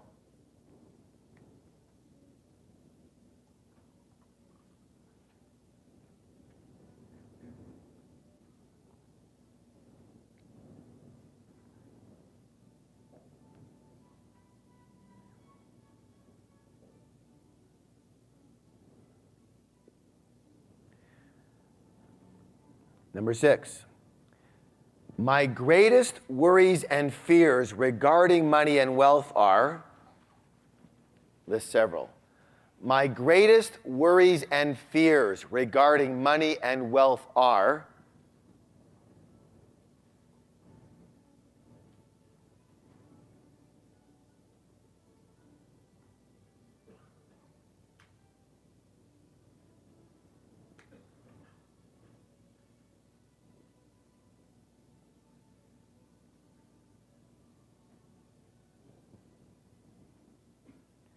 list several. My greatest worries and fears regarding money and wealth are,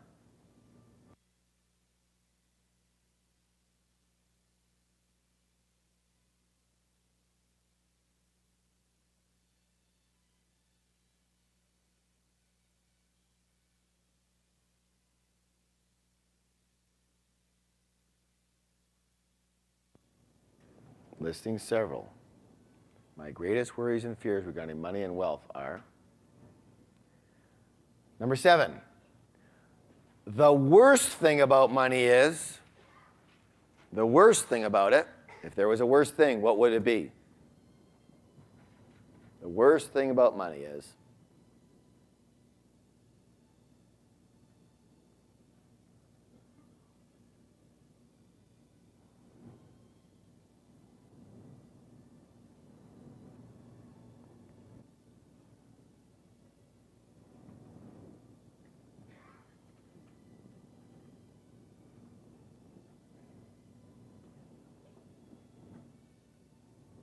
All right. So those are some generalities. Those are called completions. What are they called, please? Completions. One more time. What are they called, please? Completions. So when I say completions, you go back to these notes. You understand? Yes? Okay, now we're going to go into some more specifics. Please hand out the other questionnaires. Now, here's what I want you to do. I want you to rate yourself, as it says here, from 1 to 10 with regard to each of the following statements. 1 means you're in 100% what? Disagreement. Up to 10 means you're in 100% what? Agreement. So let's say money is the root of all evil. Let's say you were taught to believe that, and that's what you think, and you go, yeah, money really screws people up. It is the root of all evil. Then you would put a what? You're in agreement, yes? So you'd put a what? A 10. Let's say you say, well, it does screw people up, and it is very evil, but you know, it's not all evil. So what would you give yourself? 5, 6, 7, 8, right? Right? Okay. Let's say you say, no way, money is not evil whatsoever. There's nothing true about that statement whatsoever, 0. You give yourself a what? A 1 or a 2, whatever. All right, do you understand that? Yeah. Generally what your first reaction is, however, it is what you really believe. It's the same thing. They're both the same. So again, you are not coming from your new enlightened self. What we're looking for is the old weeds that were implanted in there, because they're still in there. Do you understand? All right, so come in there basically as if before you came to the weekend, you look at it and go, yeah, getting rich takes too much work and struggle. It sure does. You know, who has time to even have a life for my family or my friends or playing? If I try to get rich, it'll take ages. You know, yeah, I agree with that. You know what I'm saying? Go ahead and write that down. Now you have 6 minutes, so work quickly. Now, I want you to circle or denote somehow every number that you wrote that's 5 or above. Every number that you wrote that's 5 or above. 5 or above. If you have nothing that's 5 or above, then put a notation on everything that's 2 and above. And if you have nothing that's 2 and above, either you are extremely rich right now, or you need to do this again. One of the two. You're just not looking at all. And if you have all ones, that's a good thing to notice about yourself. But if you're not wealthy, then you can't have all ones. I can just tell you that right now. The roots and the fruits are very simple. Now go back to your completions. What's the word? The notes you took down, the completions. Remember those? Just before this. And now here's what I want you to do. I want you to put a check mark beside all of the statements that you wrote that are what you would say objectively empowering and supportive to you creating wealth and success. And I want you to put an X, a what? An X beside any statements and all the statements that you wrote that you would think objectively, if a person looked at this, are not very supportive to a person attempting to become wealthy and successful. Go ahead. Check marks means it's very supportive. X means it's not very supportive. So if you wrote down money is dirty, is that supportive or not supportive? So you'd put an X beside that. You put down one of my greatest fears is that if I get a bunch of money, I'll lose it. Is that supportive or not supportive? Not supportive. Right? Anything that's not supportive, it's very obvious what those things are. Things that are really positive and help you, put a check. That are not so positive, put an X beside those.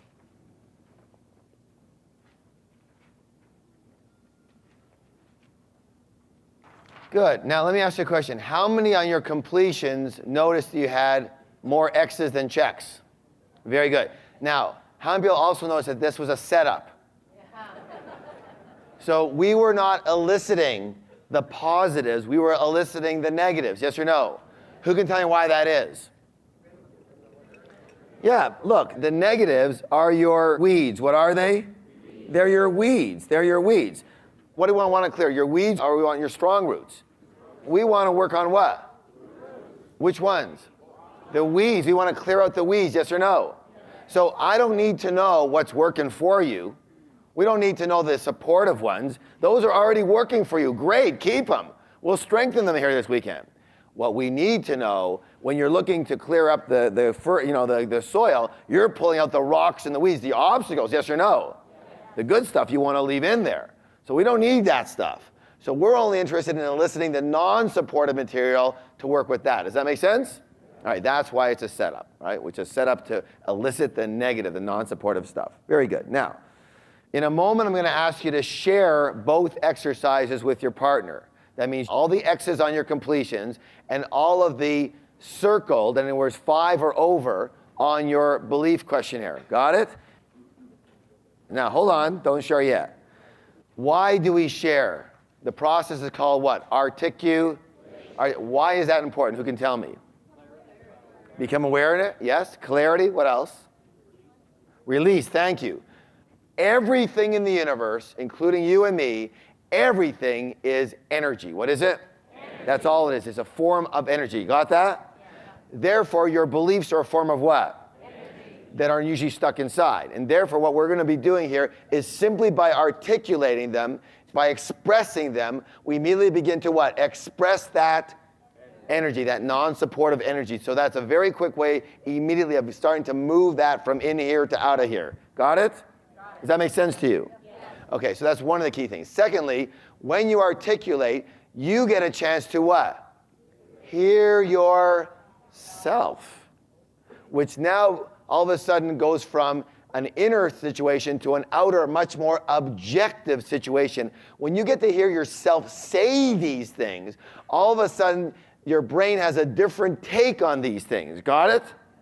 By the way, how many of you ever had a situation where when you got a secret off your chest, you felt a lot better? Okay, so that's how this process begins to work now. So, your partner's job is to what? Listen. What's the word? Listen. Your partner's job is not to chat with you. In other words, you don't say, I believe that money's a real struggle. Oh yeah, I believe that too. When my mom was young, No, it's not. Remember those? Just before this. And now here's what I want you to do. I want you to put a what? That's all. Right now, you're just the listener. You're letting them talk. Now, this is the most important part of this process. When you share, when it's your turn to share what you're sharing, again, the X's and the over 5s, I want you to hold up your left hand right now. Left hand.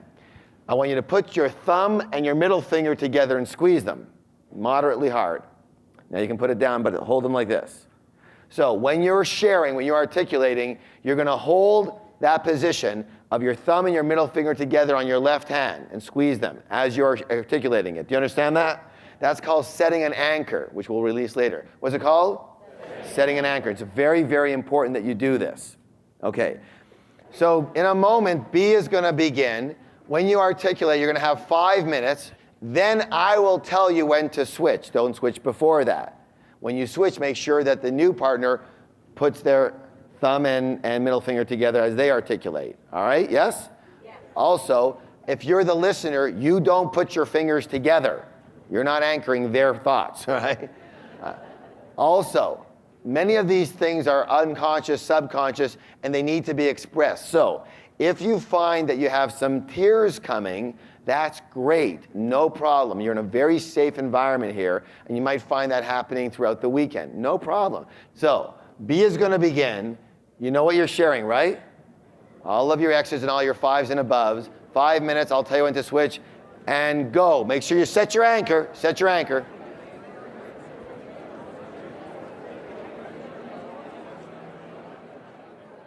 So far, how many of you have had a couple of little insights here? Yes? Good, good, good. Again, our job is to make what? The invisible visible. So you have some choices. Now, next, I want you to go over the questionnaire, the belief questionnaire that you rated 5 and above, everything you rated 5 and above, and all the X's on your completions and identify and mark somehow one or two of the beliefs or fears or statements that were the strongest for you, or you rated the highest, or carried the most emotion, or had the most power over you, or really surprised you. In other words, one or two that you really noticed that these are the strongest or the highest for you, and a couple of that we're going to work with right now. So just notice a couple of them. Note them. Ones you had the highest number on, or the most obvious for you, or whatever. Just choosing a couple to work with right now. Okay. Now you're going to be back with your partner in a moment. Hold on. And you're going to share how one or two of your most non-supportive beliefs or fears have played out in your life. Your way of being and the results that it has created in your life, plus what it's cost you. For example, let's say in one of your completions you said one of your fears around money is your fear of failure. Fear of what? So how has that played out in my life? What's happened? Well, let's say someone says, well, I'm not willing to take many risks at all, therefore I have very few investments. I hate my business, it's not doing well, but I'm too scared to try a new one because I might fail. Do you understand what I'm saying? And what it's cost me is it's cost me thousands. I can even recall that, there was an investment that they could have made in buying a piece of property 6 years ago. I didn't buy it because I was afraid it might not go, and it went up and it tripled. So I lost like $80,000. So that's what it's cost me in my life. So whatever it is, the more specific, the better. Understand? Let's say, for example, you said that your non-supportive belief or completion was something like, what I determine is that I have to work hard for my money. So how's that turned into my way of being? Well, I struggle a lot. I have no leverage. It's like I have to do everything myself, which means that I can't grow. And because I can't grow, I haven't been able to reach my potential whatsoever, because I have this thing that I have to work hard for my money. Does that make sense? So what you're going to do right now is you're going to share that with your partner. Again, when you are sharing and articulating this, you are to set your anchor. Left hand, middle finger, and thumb squeezed together when you were saying this, all right? So take a couple of minutes each, and this time A will begin. Again, one more time, you're sharing a couple of your beliefs or fears, your strongest ones. How have they played out in your life? What's the result that they've created in your way of being and what it's cost you? All right, A begins. I'll tell you when to switch. Make sure you anchor them. Go. Now, this is a critical part here. So I'm going to ask you this.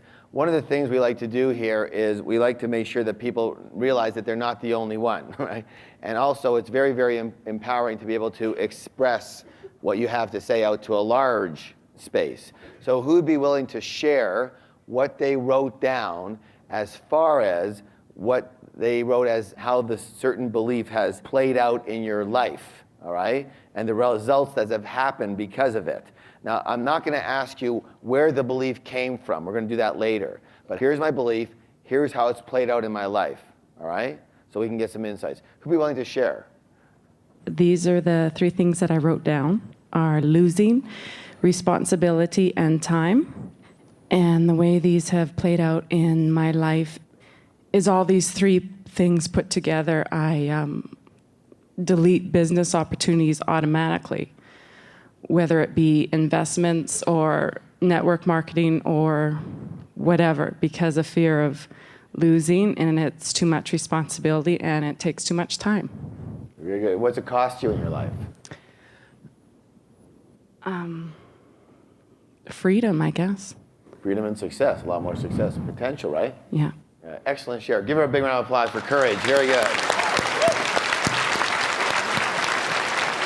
Excellent work. Good job. Who else would be willing to share? Yeah? Yeah?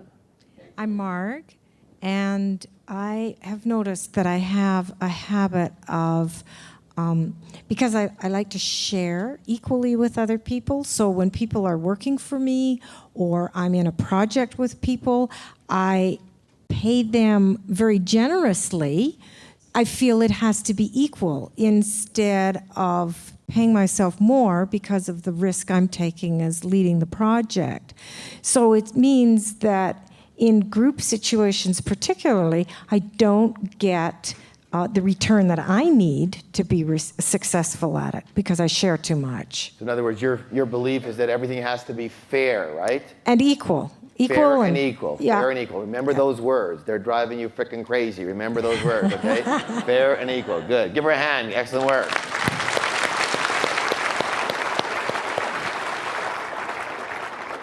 Yeah, right back there.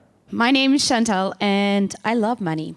What I wanted to say is my biggest fear is I'm a school teacher, so I have a fixed income. Not a lot, but a fixed income. And I know I have the potential to make a lot of money just with my drive and everything and the love for money.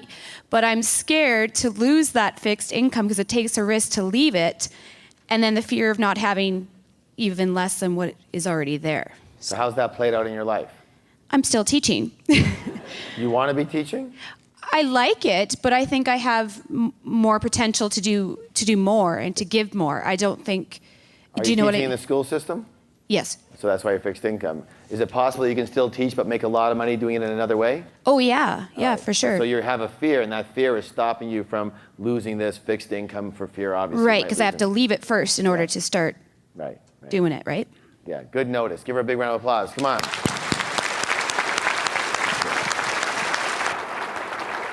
All right. Now, here's what I want everybody to do right now. I want you to reset your anchor. So you've got your left hand, you've got your thumb and your middle finger squeezed together, and I want you to hold it out kind of like this. See, like this? Good. And close your eyes. Close your eyes. So again, I want you to hold it out. Hold it up and hold it out. That's right. Take a nice deep breath. And just relax. Just relax. Let everything go. Just relax. Another deep breath. Just relax. And now you have a choice. Your choice is to let all of your old and non-supportive beliefs go, or you can choose to keep them. It's totally up to you. And if you are willing to let them go now,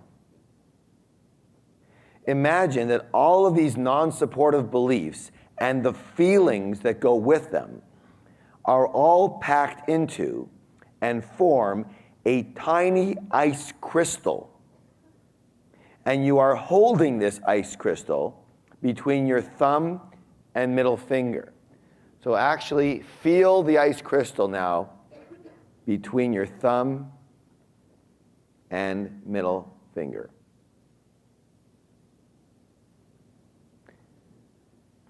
And now imagine that you are standing in front of a stove, and on the top of this stove is a red hot burner.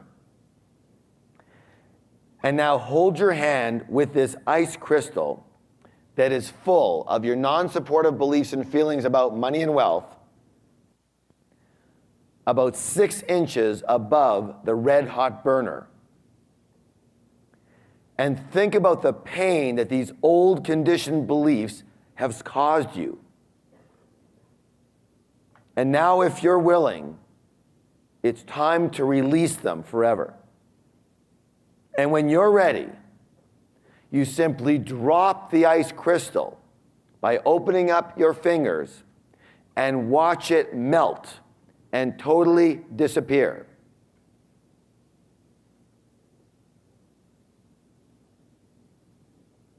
And notice that those non-supportive beliefs around money and wealth have melted and are gone forever. And you can't get them back. There's nothing there on that burner anymore. Nothing in your fingers. They're gone. And now take a nice deep breath and smile because you are ready for something new. All right. Let's talk about the power of beliefs. The power of what? Beliefs. The power of beliefs. What are beliefs? Beliefs are simply thoughts held to be true. Are your beliefs true? Beliefs are not true. Beliefs are not false. Beliefs are not right, and beliefs are not wrong. They are strictly strong opinions at best. They are only your perspective. Your what? Based on your past. Now, what beliefs are, what beliefs do is that they color, what's the word? They color your view of everything. They filter everything that comes your way. And the interesting thing is that eventually you forget that you have them. And you're looking through these filters, and you don't realize that you're looking through filters, and what you think is that the way you see things is normal. Except everybody else who looks at you has a bit of a different opinion. Because you forgot you're wearing them. Does that make sense? All right. Now listen closely. Although beliefs are not true or false, or right or wrong, they can be empowering or disempowering, supportive or not supportive. In other words, some work for you, others work against you. So what happens in the mind is that your mind is primarily, your conditioned mind is primarily a file cabinet. A what? It's a storage unit for files. And how these files work, let's say we've got a file, and this is our file folder about money or wealth or something of this such. And in our file folder, we definitely have some thoughts around why money and wealth are really good, empowering, that we can do it and all that kind of stuff. So those are empowering beliefs and thoughts, yes? But many of us, as you saw here, also have several beliefs or thoughts or programs in there or weeds in there that tell us why we can't do it, why it's no good, why things won't work, that we'll lose it, and those things are not overly supportive. Yes or no? All right, so they're not very supportive here. And what happens is we have our file that's full of mixed messages. Full of what? Mixed messages. And that is very much akin to driving with your foot on the gas and the brake at the same time. How many of you think that would be a lot of struggle and very hard on your car? How many people can relate to this in your life? That's exactly why it's happening. So, we have to realize that your beliefs are conclusions. What are they? Conclusions about life, usually drawn by a little kid with very little experience. And the problem is that most people never take the time or the opportunity to re-examine the map of life they drew when they were a child and then revise it to reflect who they are today and who they want to be tomorrow. So they're still living with the same file for their entire life, and they believe they need to live with that file because they believe this is normal. But you have to understand, it's only normal for who? For you. It's only normal for you. Your file looks different than everybody else's. So your true beliefs actually become self-fulfilling prophecies. What do they become? Self-fulfilling prophecies. For example, if you believe that money only comes from hard work, then when you want money, what are you going to do? You're going to work hard. So you will receive your money from what? Hard work, which will then what? Validate and fulfill your initial belief. Does that make sense? You will always act or not act in accordance with your predominant beliefs, and these actions will then create your results. For example, if you believe that you can't get a high-paying job, then you're going to act accordingly, and you're only going to apply for what? Low-paying jobs, which will then do what? So the only jobs you'll get are what? Low-paying jobs, right? Which will then what? Validate the belief, yes? If you believe that you're not qualified to own your own business, then will you start one? Which will validate your belief that you're never qualified to own your own business. If you didn't think that real estate was a good investment, would you buy real estate? Which would make sure that real estate was never a good investment for you. Got it? Got it, yes or no? Yes. If you don't believe that you have enough money to manage, then you what? You won't manage your money, which will mean what? You won't ever have enough money to manage. Very simply, this is how they run your life. I want to read a story for you. To train a baby elephant, the handler chains it to a stake in the ground. It pulls and pulls, but it can't break free. Soon the frustrated elephant realizes its predicament and stops trying. It learns that when the chain is on its leg, it simply cannot get away. As the elephant grows, however, the trainer uses lighter and lighter chains. Finally, a flimsy rope attached to even a tiny stake or railing is enough to prevent a fully grown elephant from moving anywhere. Physically, the elephant could easily break free. Mentally, however, it is a prisoner. For what is now holding the elephant in place is much more powerful than any rope or chain. It is the elephant's own belief system.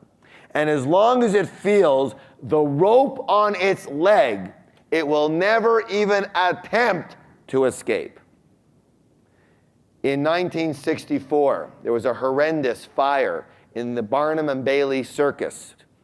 And in that fire, 8 elephants died in the elephant tent. What they found after, they heard them screaming, but what they found after was they were all tied to a little railing that a human being could have moved. It's a movable, portable railing with a little rope. They could have easily, any one of them could have easily just walked right out of there. But as long as they felt that rope on their leg, they realized they couldn't escape. It's sad, isn't it? That's how powerful our beliefs are. You've probably heard this before. Henry Ford said it best. He said, whether you believe you can or you can't, you're right. So, there's a saying that says, I'll believe it when I see it. How many people have heard that saying? The opposite is true. You'll see it when you believe it. Belief comes first, then comes reality. First the roots, then the fruits, yes? Put bluntly this, when you truly want to be rich, when you truly believe you're supposed to be rich, when you truly believe you deserve to be rich, when you truly believe you will be rich, guess what? You will be rich. So the first key to change starts with an A. What is it? Awareness. The second key to change is what? Starts with a U. Understanding. What is it? Understanding. Understanding. And that's why it's imperative to identify the source of some of our beliefs, the source. Now, as I mentioned, most beliefs are derived from programming. From what? Programming that we received as a child. Who are the primary sources of this conditioning? Parents. Good. Who else? Teachers, grandparents, peers. Who else? Media. Good. Friends. Yes. Church, religious leaders. Yes. Culture. Good. Isn't it true that certain cultures have a certain way of thinking and dealing with money, and other cultures have a completely different way of thinking and dealing with money? Yes or yes? And what is that? That kid comes out of the womb like that, or they get taught. What's the word? They get taught how to do that. I'm going to say this right now. Every person in this room was taught how to think and do money. You were taught how to do it. So, 3 primary methods of conditioning. How many? 3. First one's called verbal programming. What's it called, please? Verbal. What did you hear when you were young? The second one's called modeling. What's it called? Modeling. What did you see when you were young? The third one's called specific incidents. Specific what? What did you experience around money, success, wealth, and rich people when you were young? Let's begin with verbal conditioning. Let's start with identifying some of our verbal programming. What did we hear about money, wealth, and rich people as a child? Again, we're going to do an exercise, so I want you to put down your notes right now and just relax. Close your eyes and take a nice deep breath. Close your eyes, sit up straight, uncross your arms and your legs, and breathe in. Nice deep breath, and exhale and let it out. And again, a nice deep breath in, and let it out.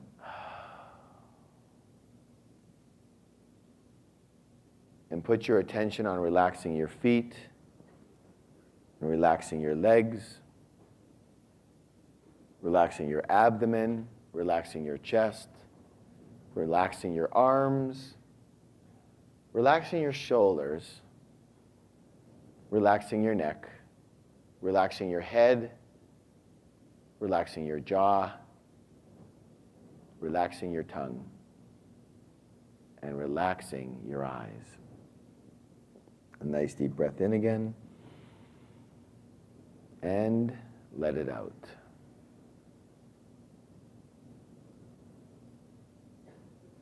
In a few moments, I'm going to ask you to write down the things you learned about money, wealth, and rich people as a child.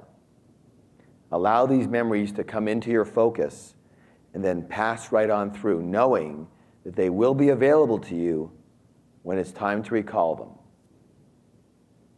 I want you to remember back to a time when you were very young and think of your parents or whoever you grew up with. That's right. And so what do you remember hearing about money? Did your parents have some favorite sayings, old adages they repeated again and again? Things like save your money for a rainy day, take care of the pennies and the dollars will take care of themselves. Rich people are greedy. Money doesn't grow on trees. What am I, made of money? You have to work hard for your money. You can't always get what you want. Money is evil. We can't afford it. Hey, you can't be rich and a good person, or the meek shall inherit the earth. So remember all the sayings you heard about money, wealth, or rich people.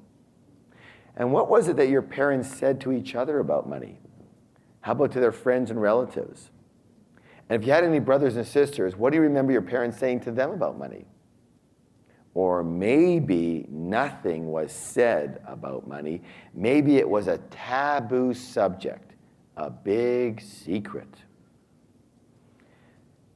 And now think back to some of the other authority figures you may have had when you were a child. These could have been close friends, older siblings, teachers, maybe even some religious leaders. And remember clearly what you heard about money from them. And now remember what you heard about money in accordance with your culture and the messages you got about money, wealth, and rich people from the media. And one more thing. Did anyone directly teach you about money? What was it that they told you? When I count to 3, I want you to open your eyes, pick up your notebooks, and write down everything about money, wealth, and rich people you heard as a child.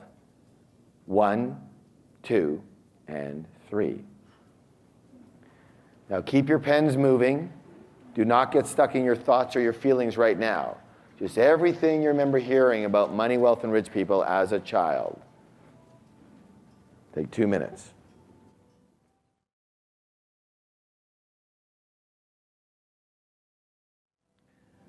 Okay, that's enough food for fodder to start with. All right, put down your notes again, please. Put down your notes. And just relax one more time. Close your eyes. Take a nice deep breath. And just let everything go. Just let it all go. In, and a big exhale out. Very good. And just relax. Totally relax.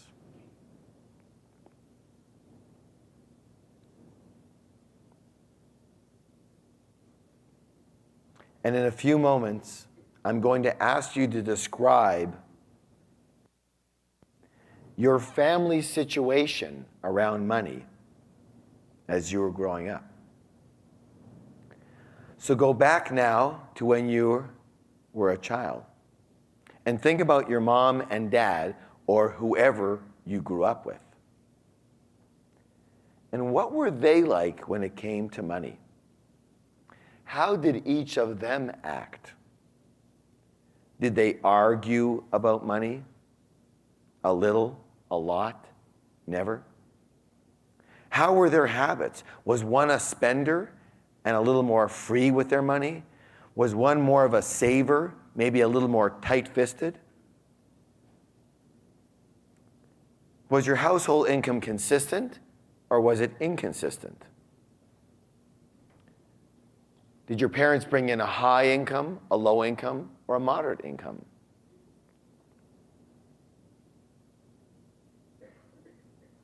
Which parent controlled the money in your household? Was it mom? Was it dad? Was it an equal arrangement? Would one parent work, or did both parents work? Which one was the primary breadwinner in your family? How was the money earned? Did your parents work in a large corporation, a small company? Did they own their own business? Were they ever on welfare or disability income? Did one or both of your parents pay attention to managing and investing money? Which one? And what was the overall temperament around money like? Did it seem very important or did it seem unimportant? Was it discussed openly or was it a big secret? Was it a source of struggle or fun and joy? And what did money mean to each of your parents or guardians? Did it mean freedom, status, security, control, power? Was it ever used to buy love or approval? And finally, which one of your parents would you say you might be more like in the area of money? Which tendencies do you have that might be similar or maybe the opposite to one or both of them? And when I count to 3, please pick up your notebooks and describe your family situation and specifically each of your parents' habits and temperament around money as you were growing up. Also describe who you might be more similar or opposite to and in what ways. 1, 2, and 3.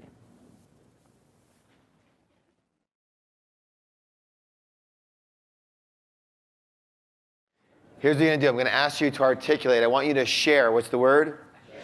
Share what you heard and what you saw. So that's the first exercise we did, yes?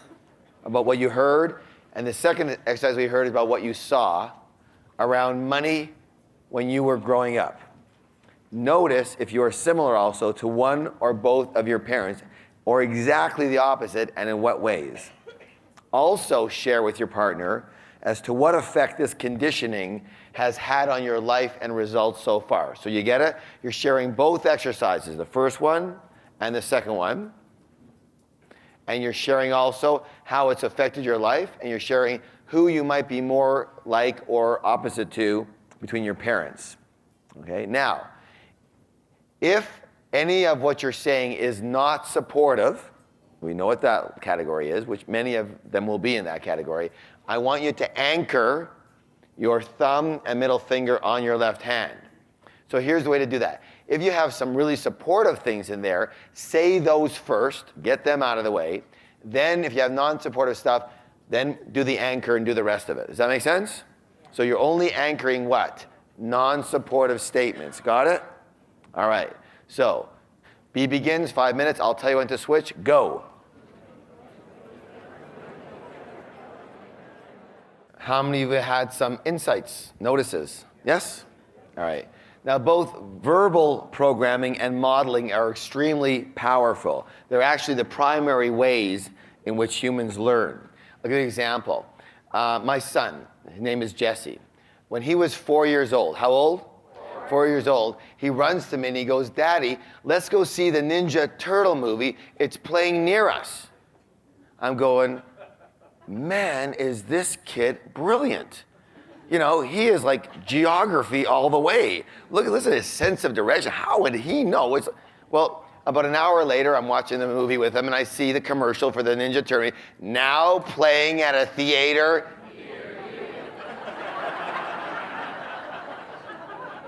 near you.